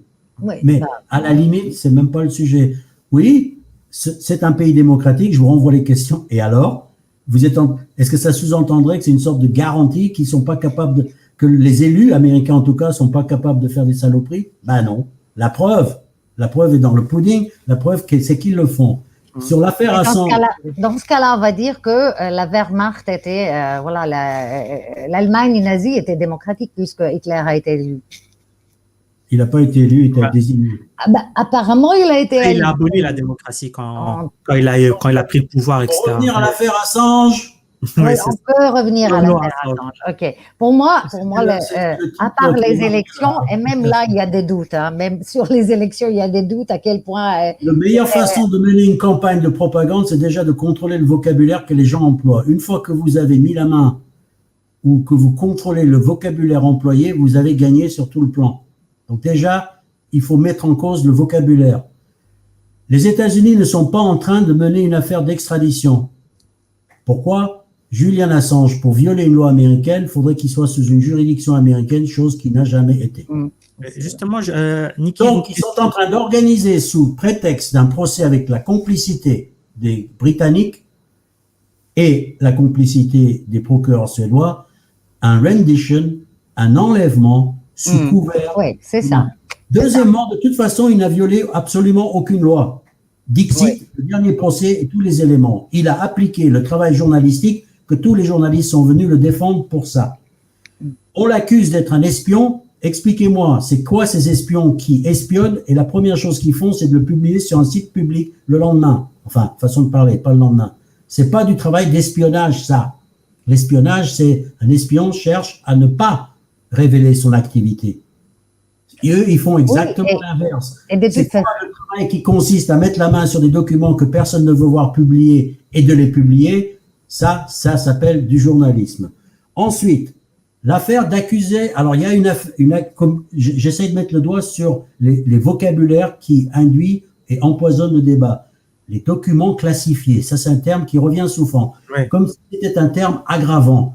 Ils ont publié des documents classifiés. Donc, il y aurait des documents qu'on pourrait publier et des documents classifiés qu'on ne doit pas publier. Premièrement, la très grande majorité des documents publiés par Wikileaks n'étaient absolument pas classifiés. Qu'on soit clair, net et précis. La fameuse vidéo que tout le monde connaît, j'espère, Collateral Murder, n'était pas un document classifié. Ça faisait partie du tournage systématique que font tous les trucs. On savait qu'il existait. Elle avait simplement été perdue par l'armée américaine et que quelqu'un a retrouvé. Mais réfléchissons un instant. La classification, ça veut dire quoi? Ça veut dire que quelqu'un, quelque part, avec une légitimité dont on n'a absolument aucune idée, décide que ce document-là est classifié. Ah, et alors, ça veut dire qu'on n'a pas le droit d'en parler? Mais excusez-moi, mais les documents classifiés dont on parle révélaient des crimes de guerre. Je parle pas que de l'assassinat de journalistes, je parle du meurtre de sang-froid d'une jeune fille devant une caserne. Oui, de toute façon, on ne peut pas classifier des crimes. Je parle du bombardement d'un quartier, d'un pâté de maison pour éliminer les témoins. C'est les rapports de l'armée américaine elle-même, les témoins d'un viol collectif. C'est-à-dire que les rapports américains publiés par Wikileaks montrent que l'armée américaine a aplati un pâté de maison pour éliminer tous les témoins d'un viol collectif qui avait eu lieu quelques jours auparavant. Ce sont des crimes. Donc, classifiés ou pas, bien heureux le monde où les criminels pourraient classifier leurs documents et où leur révélation deviendrait un crime, à en oublier que le document contenait un crime. On oublie le crime de départ avec tout ça. Mais enfin, c'est ça, les médias n'en parlent pas. Julian Assange est coupable, regardez la phrase, dit en bon français, expurgé de tous les vocabulaires imposés par qui de droit. Julian Assange est coupable d'avoir dénoncé des crimes par des gens plus puissants que lui. Voilà, vous avez toute l'affaire Assange devant les yeux. Ouais. Et tout le reste n'est que arrangement sémantique pour essayer de camoufler, de rendre l'affaire compliquée. Et quelles sont les accusations qui pèsent sur Julian Assange aux États-Unis? C'est ce que je vous ai dit, ils ont changé 3 fois de fusil d'épaule, on ne sait pas trop. Ils ont commencé par l'accusé d'espionnage, puis ils se sont rendus compte que l'espionnage, c'est un délit politique. Or, il ne peut pas être extradé pour délit politique. Donc, ils ont changé de fusil d'épaule. Ils ont dit, c'est, en mois d'août, c'est le chef d'une grande organisation de hackers internationaux, Anonymous et compagnie, il dirige un complot international. Littéralement, c'est ce qu'ils étaient. Et puis après, ils ont dit, mais ça tient pas la route non plus, on n'a pas de preuve. Alors, ils se sont, pendant le procès, à huis clos, loin des regards, loin de la scrutation journalistique, ils ont commencé par s'embrouiller à raconter qu'il avait mis des vies en danger, ce que tous les témoins de l'époque sont venus démolir. Écoutez, si vous relisez les comptes rendus qu'ont fait les journalistes qui étaient les rares, très rares personnes qui étaient présentes, il y avait 3 ou 4 personnes présentes dans la salle, pas plus, sur une salle de 80 personnes. Il y a eu un moment donné, on voit, dans le compte rendu, on voit bien que l'accusation, les avocats américains perdent pied. Ils ont affaire à des... Et pourtant, ils ont tout fait pour que les témoins soit déstabilisé. Ellsberg, dont je parlais tout à l'heure, qui avait déjà déposé un témoignage écrit au mois de février, puisque les accusations dataient de cette époque-là, qui n'était donc pas au courant ou pas préparé au changement d'accusation qui s'était opéré au mois d'août, mais il était encore moins préparé au changement d'accusation qui s'était opéré la veille. Et dans la nuit, il témoignait à distance des États-Unis. Dans la nuit, il était 6 heures du matin pour lui lorsqu'il a témoigné, il a 80 ans. Il reçoit à 3 heures du matin les nouvelles pièces à conviction américaines, 300 pages qu'il est censé avoir lues entre 3 heures et 6 heures du matin, parce que c'est là-dessus qu'on va l'interroger. Ni sur les trucs d'il y a 15 jours, ni sur le truc. Il y a une volonté ici, dans toutes les affaires, évidemment, de créer une situation d'instabilité où, même pas de bol, la défense de Julian Assange était composée de gens qui avaient la posture et le savoir suffisant pour tenir la route et répondre au tac avec un brio à tel point que les avocats de l'accusation qui menaient des interrogatoires de 4 heures d'affilée, qui remettaient en cause la légitimité des psychiatres qui remettaient en cause tout le monde d'ailleurs, chaque fois, est-ce que vous êtes bien placé? À un moment donné, l'avocat américain, Lewis, s'en prend à un témoin en lui disant, est-ce que vous êtes un vrai médecin? Est-ce que vous avez vraiment les... Et le gars lui rappelle, excusez-moi, mais je suis un témoin de votre côté, c'est vous qui m'avez appelé. L'avocat américain, on en avait même oublié qu'il était en train de cuisiner un de ses propres témoins, mais parce que le gars, même ne répondant pas vraiment comme il aurait voulu qu'il réponde, il s'en prend à lui. Oui, l'ambiance. Mais je pourrais parler de 1000 choses, que la juge venait avec les décisions de la journée déjà écrites. Tout le monde a témoigné. Elle arrivait le matin avec son ordinateur portable, elle l'ouvrait, elle assistait les mains dans le bureau, sur le bureau, aux échanges. Non, c'est là où elle ouvrait son PC, et elle lisait le jugement rendu suite à l'audience du jour. Ok. Directement après. Elle ne s'en cachait même pas, parce que d'autres avocats qui ont été interrogés par des gens de la solidarité l'ont dit, est-ce que c'est normal? Ils ont dit non, c'est pas normal. Même lorsqu'un juge a déjà pris sa décision, l'éthique voudrait qu'il fasse semblant de taper sur son ordinateur pour faire semblant de réagir à ce qui se dit dans la salle. Un minimum pour... Un minimum, au moins un artifice. Mais de là à croiser les bras, écouter pendant 6 heures les débats, ouvrir son PC et lire le compte-rendu comme s'il y avait un rapport avec ce qui s'était passé dans la salle, ça, c'est du jamais vu. Pas une fois, pas 2 fois, 15 fois de suite. Ça c'est un exemple parmi d'autres. Hein. Et si Julian Assange est extradé vers les États-Unis, qu'est-ce qu'il risque? Parce qu'on nous dit dans la grande presse qu'il risque 175 ans de prison. Est-ce bien le cas? On a un trou noir. On ne va jamais le revoir. On n'en entendra plus parler. Tous les témoignages par rapport aux conditions aux États-Unis, etc., le genre de procès qu'il pourrait avoir aux États-Unis, tout ça, c'est sur le site de Tarek Haddad. Donc, ils ont, en fait, Tarek Haddad, un journaliste, il a mis tous les témoignages. De Newsweek, c'est important parce que le complotisme, le mec, c'est un ancien journaliste de Newsweek. Ah oui. Le deuxième plus grand quotidien des États-Unis. Oui, donc c'est un vrai, on va dire, c'est un journaliste officiel d'un grand média. Et peut-être, bon, de toute façon, les témoignages lors de ce procès sont disponibles sur Internet, sur le site de Tarek Haddad, et aussi on voit à travers des témoignages écrits, parce qu'ils n'ont pas laissé les gens témoigner de vive voix pour la plupart du temps, donc les témoignages sont très intéressants là-dessus. Et l'autre chose qui est très intéressante dans ce procès, c'est que il n'y a jamais eu une égalité des armes. Donc, le droit à un procès équitable, etc., il faut l'oublier ça, parce que le procureur avait le droit de faire un contre-interrogatoire, la défense non. Ils n'avaient pas le droit de poser des questions sur les témoins de procureur du parquet. Aux États-Unis, c'est même pas sûr qu'il peut survivre la torture qu'il est en train de subir là, maintenant, au Royaume-Uni. il n'est pas, il est dans une prison haute sécurité avec des meurtriers, des terroristes, etc. Où il y a eu quand même, jusqu'à maintenant, le gouverneur Davis, qui est en train de gouverner Belmarsh, il a jusqu'à maintenant 19 suicides under his belt. 19 suicides. À son compte. À son compte. Voilà. Et il y a eu d'autres choses bizarres. Ils ont utilisé the health wing. What's the health wing? Ils ont utilisé le côté médical, l'infirmerie, dans la prison, pour le punir, en fait. Il n'y avait pas de raison médicale pour le garder dans ces secteurs-là médicaux pendant quelques mois, isolé de tout le monde. C'était juste après qu'il y a eu une vidéo qui a circulé, juste après son arrestation.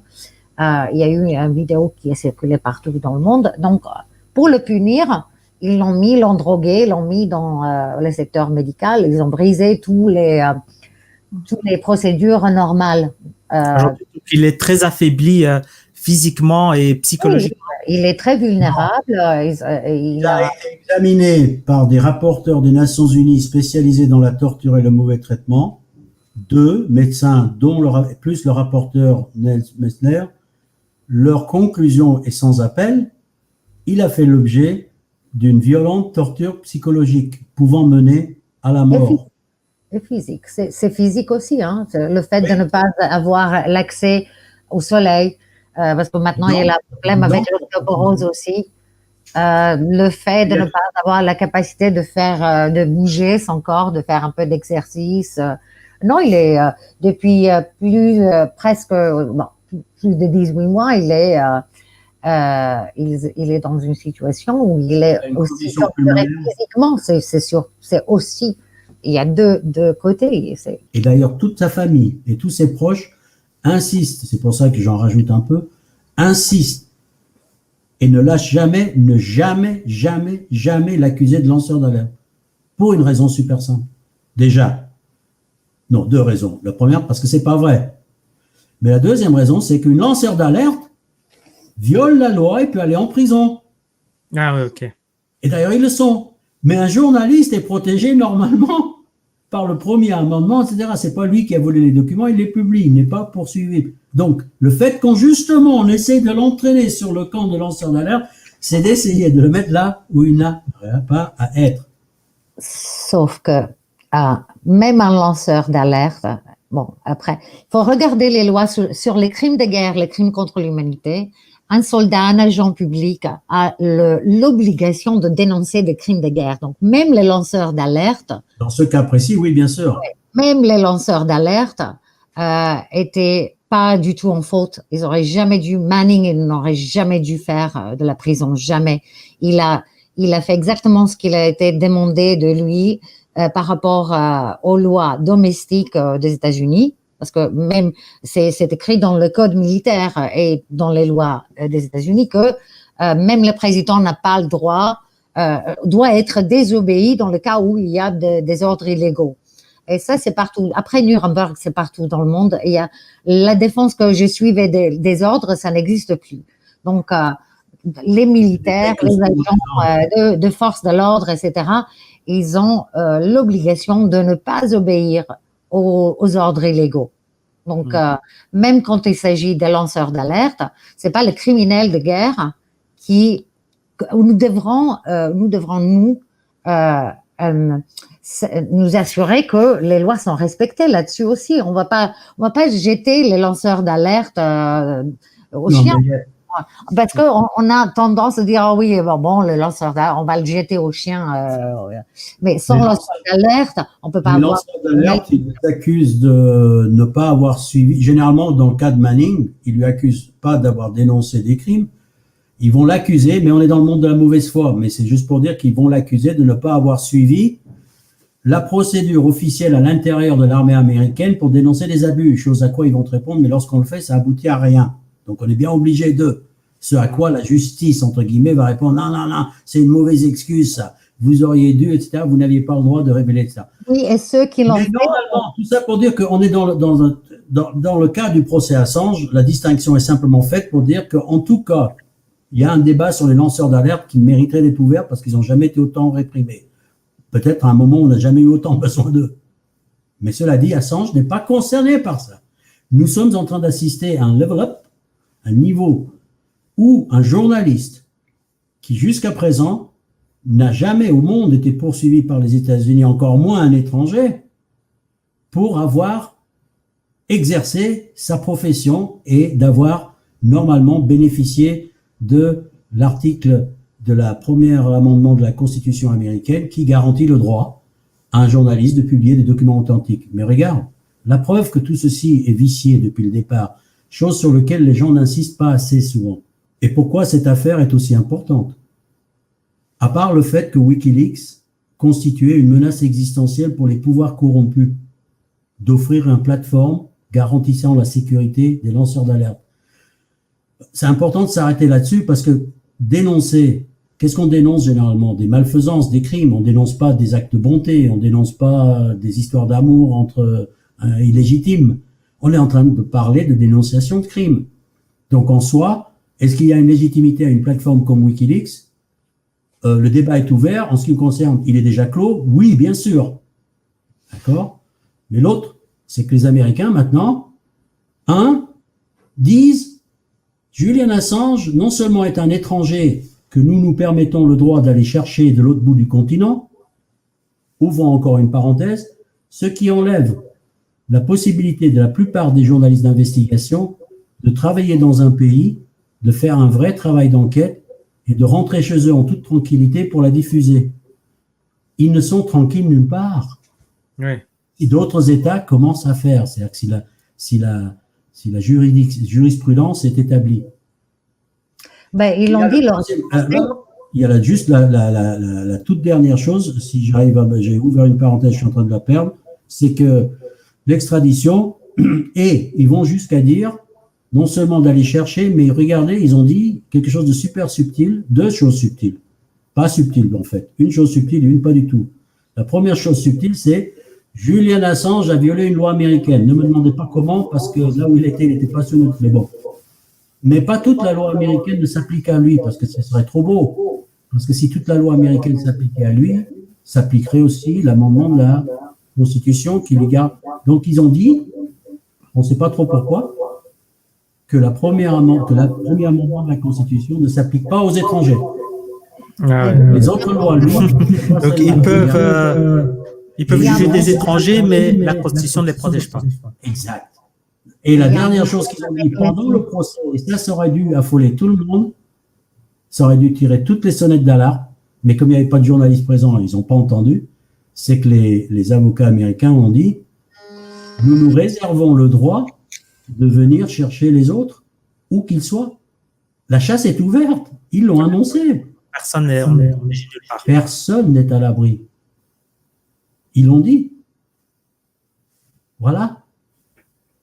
Si ce procès s'était tenu en Russie, à Pékin, n'importe où dans le monde, ça aurait provoqué probablement un des plus grands scandales. Et là, non. Non seulement ça n'a pas provoqué le scandale, mais ça a provoqué une indifférence totale qui est louche en soi-même. Cette indifférence, ce silence comme ça, n'en parlons pas, etc. Alors que les syndicats de journalistes eux-mêmes, c'est pas comme si les journalistes n'étaient pas au courant. Je rappelle que la fédération, ou alors la Fédération internationale du journalisme n'a strictement aucune influence sur ses membres, où il y a quelque chose qui ne va pas. Même en France, les 3 syndicats principaux de journalistes ont pris fait et cause pour Julian Assange de cette affaire. C'est pas comme si... Il y a un schisme, y compris à l'intérieur du monde journalistique, en tout cas par rapport à ceux qui contrôlent les moyens d'information. Le journalisme a été jeté par-dessus bord, hein, de l'aveu même des journalistes eux-mêmes, puisque les syndicats de journalistes prennent position sur cette affaire. Parlons un petit peu maintenant de Biden. Donc Biden vient d'être élu comme étant le nouveau président des États-Unis, même si Trump ne reconnaît pas sa défaite. Est-ce une bonne chose pour Julian Assange que Biden devienne le nouveau président des États-Unis? Donc vous dites non, c'est pas une bonne chose pour lui? Non, parce que Biden, déjà, il l'a décrit comme terroriste high-tech. Et la plupart des gens de le Parti démocratique, ils ont demandé sa mort. Donc, Pourtant, je croyais que les démocrates étaient les gentils et puis les républicains étaient les méchants, comme dans un film hollywoodien. Oui. C'est un peu plus compliqué que ça. Ça fait partie de la propagande, mais quand on voit que les gentils, ils ont hérité 2 guerres qu'ils ont transformées en 8, parce que la chasse contre Assange n'a pas commencé avec Trump. Hein. Trump, il a juste poursuivi. Ça a commencé avec Obama. Ça a commencé avec Obama, oui, exactement. Sauf qu'il ne voulait pas avoir le problème de New York Times, le problème de New York Times. Hein. Ils avaient peur que s'ils allaient attaquer Assange, ils auraient eu un problème avec les médias comme New York Times. Donc, ils n'ont pas vraiment osé aller plus loin. Dans un premier temps, ils ont hésité en disant que s'ils poursuivaient Assange pour avoir publié les mêmes documents qu'a publié le New York Times, il faudrait qu'ils poursuivent les deux. Oui. C'est là qu'à mon avis, les avocats de Trump, ils ont dit, mais on a une idée géniale, monsieur le président. On va juste dire qu'un étranger ne bénéficie pas de la protection du premier amendement de la Constitution, chose que le New York Times, lui, bénéficie. Ce qui montre qu'ils ne comprennent même pas leur propre Constitution, en fait. Non, c'est bénéficient du premier amendement. Oui, mais disons que eux, ils savent, je pense qu'ils ont toujours su qu'ils n'allaient pas gagner sur le terrain de la loi. Ouais. Ils voulaient juste avoir ce burlesque, cette show grotesque jusqu'au temps où il meurt ou voilà. Pour eux, même si à la fin il est vindiqué, s'il gagne le procès, c'est le plan Stratfor. Stratfor, il y a un email qui disait, le chef du Stratfor, il disait, mène-le partout dans le monde d'un tribunal à un autre. Voilà. Le plan, c'était que pendant 25 ans, on allait le bousculer d'un tribunal à un autre, lui, ses amis, sa famille, etc. Et c'est vrai qu'ils ont essayé d'attraper des membres de sa famille, ses amis, ses supporters. Même, par exemple, il y a des gens comme Craig Murray. Maintenant, il a des ennuis aussi avec la justice, soi-disant, de l'Écosse. Donc, les gens qui sont près de Julian, qui essayent de le défendre, ils ont aussi des problèmes. Hein. Donc, il y a un acharnement judiciaire aussi sur ses proches. Oui, pas seulement judiciaire, mais ce que je veux dire, c'est que pour eux, c'est pas le but n'est pas forcément d'avoir raison, de gagner à la fin. Le but, c'est de le détruire pendant 25 ans. D'épuiser avec des procès. Ses supporters en disant que c'est des complotistes, etc. Donc, peu importe, ils peuvent utiliser les phrases qu'ils veulent. De toute façon, cette phrase complotiste, etc., théorie de conspiration, etc., ça, c'est une phrase qui a été inventée par la CIA dans les années l'année 67, je crois, pour décrédibiliser les gens qui disent la vérité. Mais bon, comme j'ai dit avant, nous, on a des preuves. Eux, ils ont pas de preuves. Ils ont juste des mensonges qui marchent pas très loin, en vérité. Parce que quand on gratte un peu, on voit que tout ce qu'ils disent, c'est des pipeaux, c'est juste du vent, en fait. Et c'est pour ça que nous, on essaie constamment de faire des actions pour chercher encore et encore plus de vérité. Récemment, j'ai réussi à avoir des documents du parquet suédois. J'ai réussi à avoir 5127 pages quand même. Hein. Voilà. Donc, on essaie, moi, je sais, avec les demandes d'accès aux documents administratifs, d'avoir de plus en plus des informations. Et je continue comme ça, mais c'est pas facile parce qu'il y a toujours, c'est pas des gens ni en Suède ni au Royaume-Uni, c'est pas des gens qui veulent donner des informations et ils soulèvent des exemptions qui sont bidons. Récemment, quand j'ai demandé des informations de la part des tribunaux sur Open Justice, la justice ouverte, transparente, les exemptions étaient bidons. Ils m'ont dit oui, on peut pas vous donner l'exemption sur les données personnelles, sur les organisations. J'ai dû répondre pour dire les organisations sont pas des individus. Cette exemption ne s'applique pas. Mais à chaque fois, il y a une perte de temps parce que il faut que, voilà, eux, ils gagnent du temps parce que le coronavirus, etc. Donc, normalement, ils doivent répondre dans 20 jours. Avec le coronavirus, ils prennent plus de temps. Après, ils m'envoient une réponse bidon où les exemptions ne sont pas valables. Je dois répondre, il me faut du temps pour Ouais, ça. ouais. Et après, eux, ils ont encore du temps pour répondre. Tu vois, ils prennent les pieds, quoi. Ils prennent leur Comme temps. comme Oui. disait le rapporteur spécial des Nations Unies, donc on a cité tout à l'heure, leur comportement est celui d'un coupable.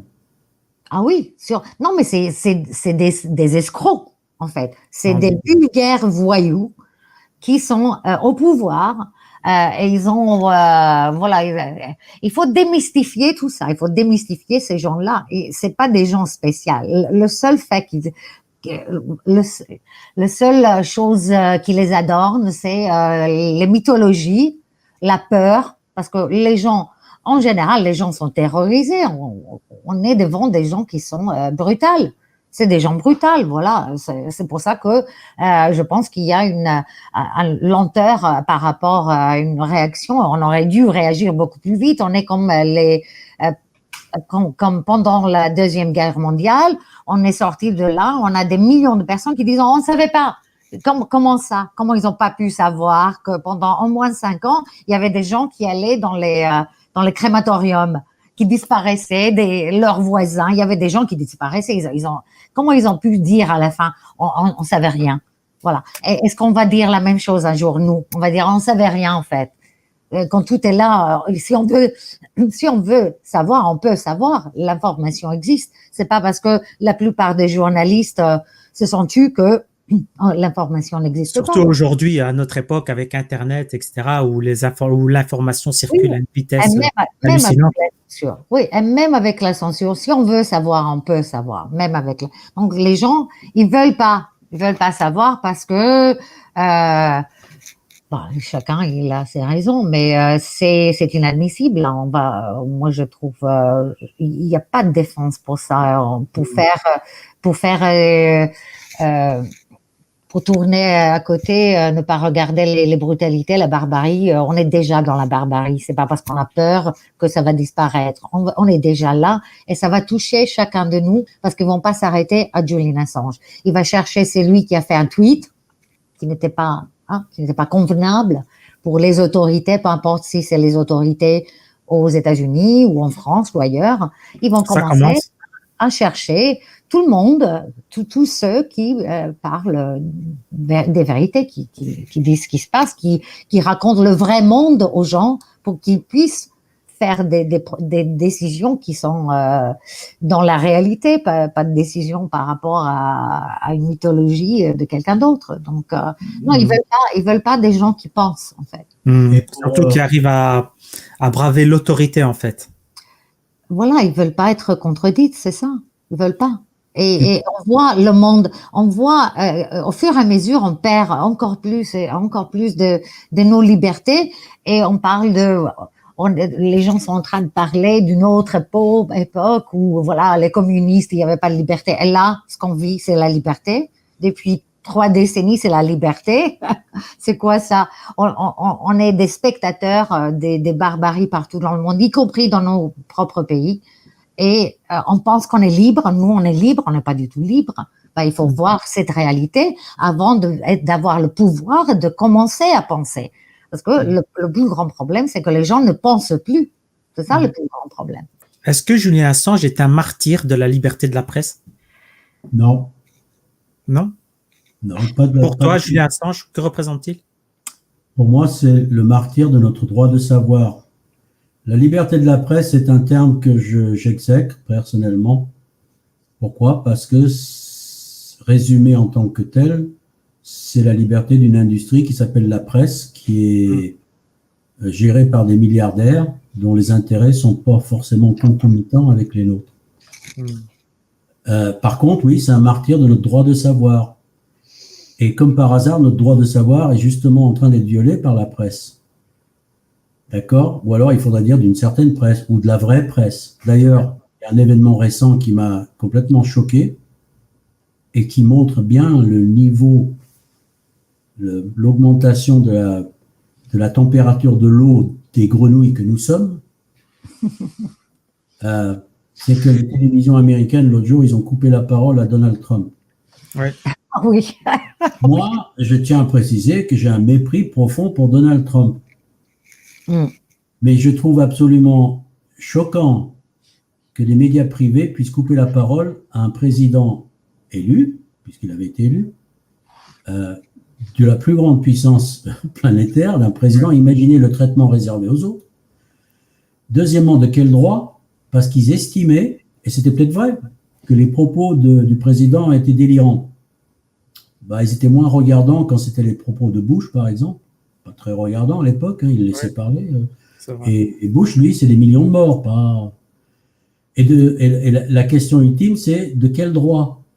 De quel droit? Je n'ai pas le droit de savoir. Je pourrais presque les accuser de l'inverse. Vous voulez nous protéger? Je pourrais dire, vous avez protégé le président en empêchant la diffusion des bêtises qu'il allait raconter. L'argument est absurde. De quel droit vous nous empêchez d'entendre ce que le président des États-Unis... Qui êtes-vous exactement pour avoir pris cette décision? Je ne vous reconnais pas le droit de le prendre. Ou alors vous n'êtes pas des journalistes, et ils ne le sont pas. D'ailleurs, c'est le grand schisme avec un organisme comme Wikileaks, qui était fondé d'ailleurs, pourquoi et quand? C'est intéressant de revenir un petit peu là-dessus. Wikileaks a été fondé en 2006-2007. Il faut se resituer l'époque. L'époque, c'était l'invasion de l'Irak, l'invasion de l'Afghanistan, les guerres illégales basées sur des mensonges médiatiques, mais aussi sur le fait que les journalistes à l'époque, en tout cas les grands journalistes internationaux, venaient d'inventer le terme de journalisme embarqué, embedded journalism. C'est-à-dire qu'ils se joignaient aux troupes pour filmer la tuerie. Toute prétention à l'objectivité en temps de guerre qui consisterait à donner la parole peut-être à l'agressé, on va savoir, hein, totalement jeté par la fenêtre. Nous étions sous une chape de plomb, pro-guerre, malgré les millions et les millions de manifestants. La presse internationale ne faisait même plus semblant de faire son métier, tellement qu'elle était contente et obnubilée par le fait de pouvoir participer à l'action avec des gilets pare-balles, les journalistes, etc. C'est là que Wikileaks est né. Notre droit de savoir du public, de savoir la vérité, c'est à partir de là qu'on peut juger et prendre des décisions, sinon tout le reste, c'est juste des fantasmes, hein, des élucubrations. Oui, comment voter convenablement si on est désinformé, etc. Il y a un vrai souci. C'est une des phrases clés de Julian Assange. Un peuple mal informé prend de mauvaises décisions. Donc, Wikileaks est né de la réaction à ça en disant « Mon Dieu, la presse ne fait plus son métier, le Patriot Act et toutes les mesures anti-liberté à travers le monde que l'Occident a profité dans cette guerre contre le terrorisme tellement fou qu'on ne sait même plus de quoi il s'agit. » Ou même des journalistes peuvent être traités de terroristes cybernétiques par Biden, par exemple. Que ces services de renseignement prenant de plus en plus de pouvoir, et ce n'est pas une façon de parler, c'est-à-dire que les commentateurs dans les télévisions britanniques, américaines par exemple, beaucoup sont des membres ou anciens membres des services de renseignement. C'est-à-dire en gros des professionnels du mensonge. C'est-à-dire que le recyclage et l'interpénétration des moyens de communication avec les menteurs professionnels a été accompli, a été réalisé. Donc il fallait un moyen pour que les lanceurs d'alerte à l'intérieur de ces institutions qui n'étaient pas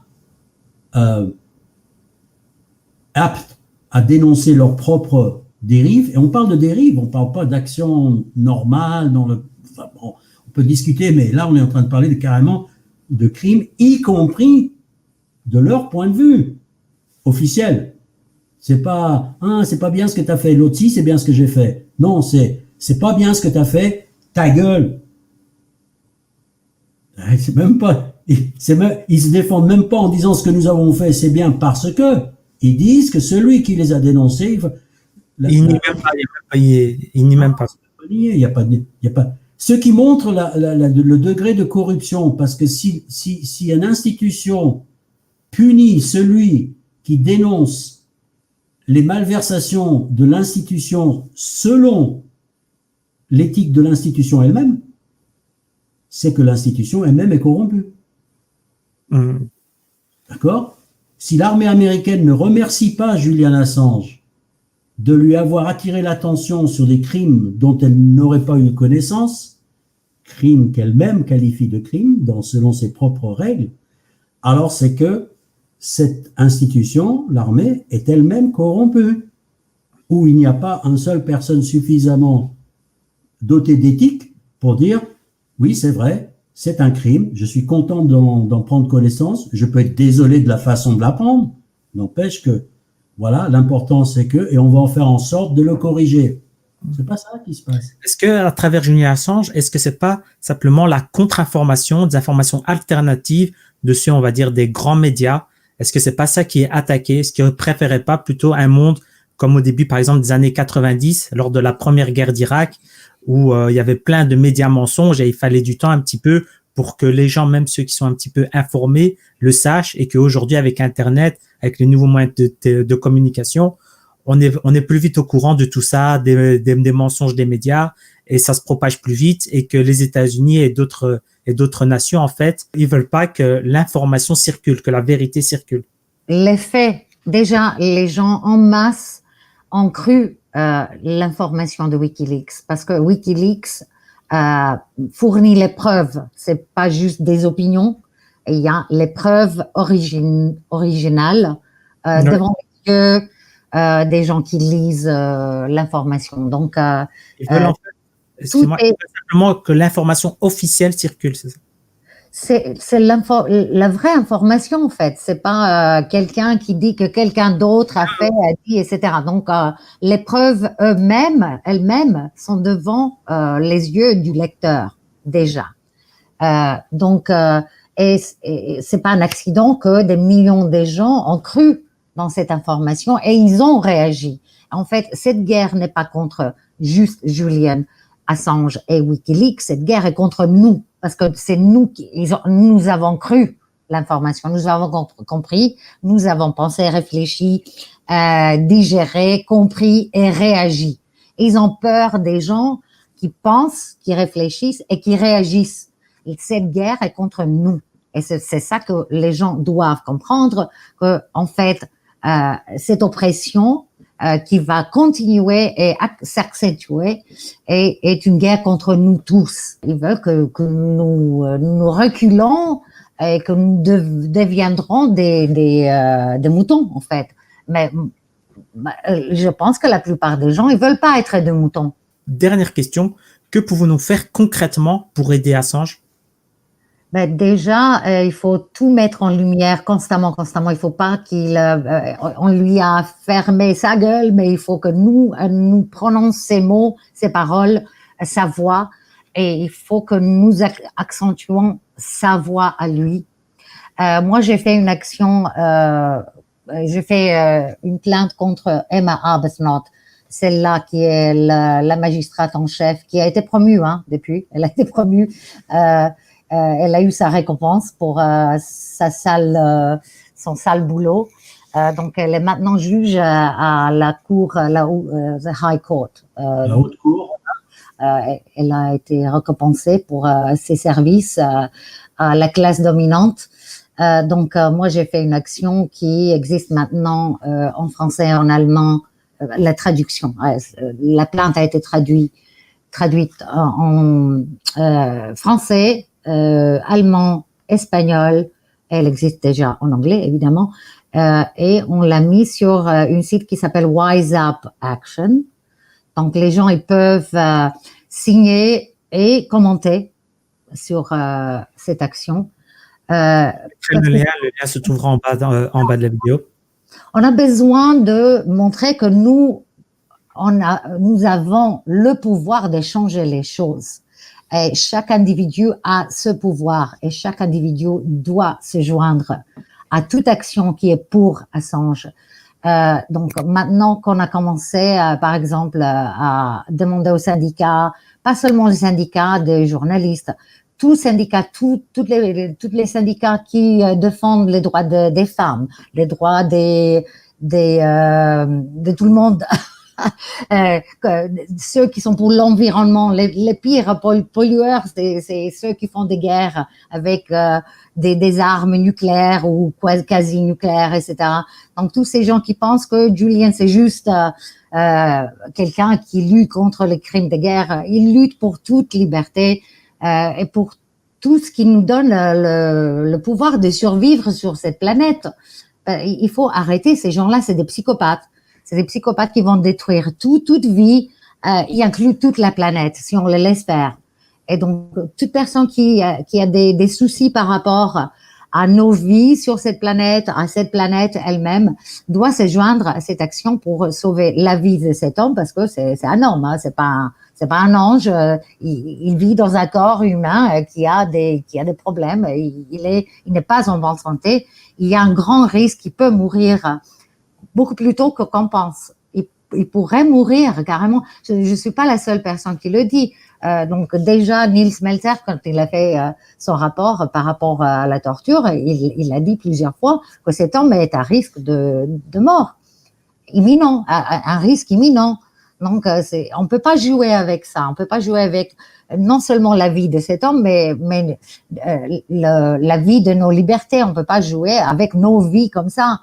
Et je pense que si les gens comprennent de quoi il s'agit, ils n'ont pas compris le sujet en fait. Le sujet n'est pas juste Julian Assange. Le sujet, c'est nos libertés, nos vies et la vie de cette planète aussi. Donc, il faut qu'il se joigne à toute action qui est pour la défense de Julian. Il y a plein de campagnes, il y a plein d'organisations. Il y a une pétition, je crois aussi d'ailleurs, qui circule. Pétition, oui, ok, mais on n'arrête pas les clics activistes. Hein. On n'arrête pas en déposant une signature. C'est pas suffisant. Là, il faut des vraies actions où on met de la pression sur nos propres gouvernements. Par exemple, là, nous sommes dans un groupe où nous examinons une action en déclenchant la juridiction universelle dans plusieurs pays. Par exemple, en Allemagne, en Belgique, en France, on a dans les lois domestiques, on peut déclencher la juridiction universelle pour chasser des criminels de guerre. Oui. Ou pour chasser ceux qui sont en train de commettre des crimes internationaux comme la torture. Puisque ceux qui ont signé les conventions pour les réfugiés, les conventions contre la torture, ils n'ont rien fait. Les politiques ont été totalement nuls en fait. Tous ces membres pays qui ont signé toutes ces conventions, protocoles, etc., ils ont été nuls. Les Nations Unies, totalement nuls. Donc, c'est à nous de prendre ça en main et de faire cette bataille. C'est notre bataille. Les élites qui sont là avec les gros salaires, ils s'en fichent en fait. Donc, il faut prendre les décisions de chercher là où les campagnes ou les actions qui sont les plus proches et de faire quelque chose. Il faut agir. Il faut juste agir et il n'y a pas des milliers de choix. Il faut juste agir maintenant. Parfait. Victor, pour toi, qu'est-ce qu'il faudrait faire? Pour demander aux gens de s'intéresser, de prendre connaissance de ce dossier, c'est tellement vaste. Oui, bien sûr. Que je ne me lancerai pas là-dedans. Ça met du temps, hein, parce que les informations sont disparates, il faut passer beaucoup de temps. Parce que, comme je l'ai dit, le niveau de désinformation et du n'importe quoitisme qui circule, donc je les inviterai en fait à faire quelque chose d'assez simple, c'est d'aller sur Internet et de regarder les interviews qu'on trouve de Julian Assange, ceux qui sont, et de voir, d'estimer eux-mêmes si ils ressentent que c'est le portrait, que s'ils donnent l'impression d'être un mythomane, d'être un charlatan, d'être un inconscient. Je crois qu'ils vont être surpris de la précision de sa pensée, de la profondeur de sa pensée, notamment par rapport aux problématiques des libertés de l'information et notre droit de savoir du public en général. Son positionnement et sa vision me paraissent éminemment corrects et partageables par une très grande majorité de gens.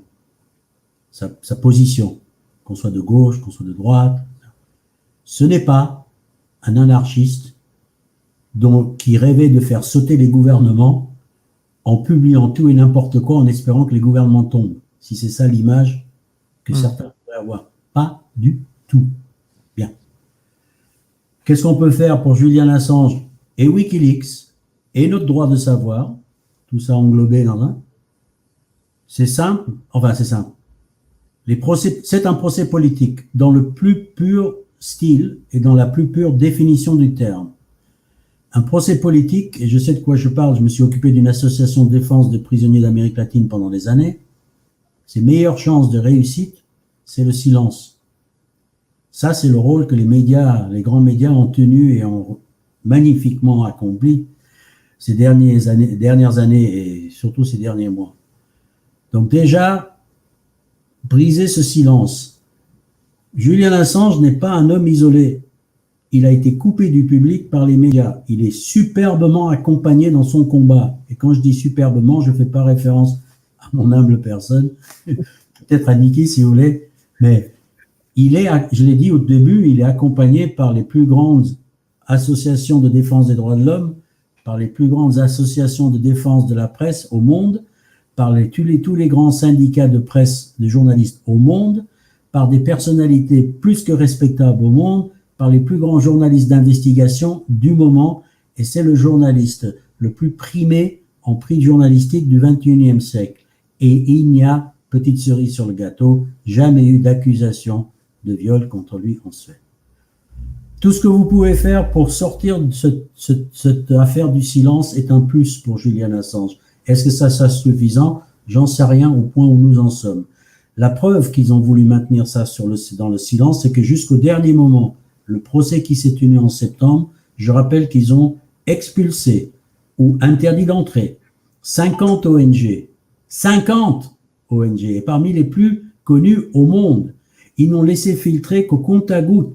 Et un des journalistes qui était attitré pour assister à la scène, on a fait un bref recherche, Niki a regardé son CV, c'est un Gus qui devait commenter la mode ou les sports ou je sais pas quoi. Le gars, il avait absolument aucune idée de ce qu'il était en train de faire là et il tweetait des absurdités et des monstruosités au fur et à mesure tellement il était content d'être là alors qu'il n'avait rien à y faire. C'est-à-dire que le juge a donné une accréditation à un type qui n'avait rien à faire là et a soigneusement tenu à l'écart tous les ONG qui protestent, mais dont la presse ne relaie pas les protestations, et les journalistes. Nous sommes donc bien devant une affaire de tentative d'enlèvement, ce qui prouve qu'ils n'ont pas la conscience tranquille, ce qui prouve qu'ils savent parfaitement bien ce qu'ils sont en train de faire, ce qui prouve bien qu'il s'agit d'une farce, parce que cette farce-là n'aurait pas jamais tenu plus d'un quart d'heure devant l'opinion publique. Donc l'opinion publique doit être à l'écart. Si vous voulez sauver celui qui s'est quasiment sacrifié pour notre droit de savoir, parce que c'est de ça il n'avait rien à gagner, Julian Assange. Pas de prix, pas d'argent. Toute l'information de Wikileaks est gratuite, mise en ligne, y compris pour les journalistes qui s'en sont joyeusement servis, qui ont fait des films, qui ont écrit des bouquins, qui se sont enrichis et qui aujourd'hui l'abandonnent comme s'ils ne le connaissaient pas, qui mentent, qui refont l'histoire, qui réécrivent l'histoire en s'excluant du tableau comme si... Voilà. Au mieux, il ne faut pas qu'il nous quitte dans le silence. Il n'y a pas trop de chances qu'on puisse le sauver là au stade où on est, à moins de quelque chose, d'un réveil de quelqu'un dans la justice britannique qui dise non, trop c'est trop, on ne peut pas aller jusqu'à là. Quand même, on est une vieille tradition de juges britanniques. Ça va être dur, mais ne serait-ce que pour votre gouvernement personnel, à titre d'individu, pour vous rendre compte à quel point les médias vous ont trahi. Il y a des signes qui apparaissent maintenant, la censure sur Facebook, la censure sur Twitter, sur tout ce qui concerne Julian Assange. Elle est réelle, elle est significative, elle est profonde, elle est sensible. Tous ceux qui font de la solidarité vous le diront. S'il y a une vraie censure maintenant, les articles ne sont pas partagés, s'il y a le titre Julian Assange Wikileaks. Le dernier événement dont j'ai parlé, le fait que les télévisions puissent couper la parole à un président des États-Unis en disant non, tout ça c'est des conneries. On est à la veille d'un bouleversement assez sérieux de la reprise en main des médias. Tu parlais de l'Internet tout à l'heure, oui, mais l'Internet a aussi bien servi à l'ennemi qu'à nous. Donc, balle au centre, et eux ici, ils étaient présents sur l'Internet. On dit toujours l'Internet comme si la contre-information était la seule présente sur l'Internet. Non, il y avait la contre-information, la désinformation, tout un monde de complotistes et de n'importe quoi information. Oui, tout ça se brassait et je ne suis pas certain que la population, en général, en est tiré la substantifique moelle. Il y a plutôt, à mon avis, régné plus de la confusion qu'autre chose. Et Wikileaks, c'était une réponse un peu à ça aussi. Je vais donner la possibilité, sans risque, je dis sans risque parce que beaucoup des lanceurs d'alerte sont soit en prison, soit ont été assassinés. C'était donc une révolution dans donner la possibilité à des gens de l'intérieur du système, c'est ça qui est important, pas des victoires observateurs de l'intexte extérieur qui pointent du doigt, ça, des gens de l'intérieur du système, de nous révéler, de nous dénoncer des malversations de ces grandes institutions qui sont en train de partir en vrille de façon totalement antidémocratique, pour peu qu'elle ait été un jour. Si votre droit de savoir pour vous ne signifie rien, l'affaire Assange ne vous concerne pas. C'est clair, net et précis. Sinon, vous avez intérêt vraiment à vous mobiliser. Parfait. Merci beaucoup en tout cas. Merci Niki. Merci Victor. Merci en tout cas de nous avoir parlé de ce procès hors norme et spectaculaire. J'espère que cette émission a permis de réinformer les gens, de réinformer contre la propagande, de savoir un peu plus qui est Assange, de quoi on l'accuse, qu'est-ce que ce procès, etc., de comprendre toutes les irrégularités. Merci à tous en tout cas qui nous écoutent. N'oubliez pas de liker, commenter, partager, répandez la bonne parole pour qu'il y ait un maximum de gens qui soient réinformés. C'est très important, donc la réinformation. Les grands médias en parlent pas, ou on parle très peu en tout cas de Julian Assange en ce moment. Donc, j'espère que cette vidéo, en tout cas, sera un petit grain de sable pour la réinformation. Merci en tout cas, Niki et Victor, pour leur temps et leur explication. Merci à tous et à la fois prochaine.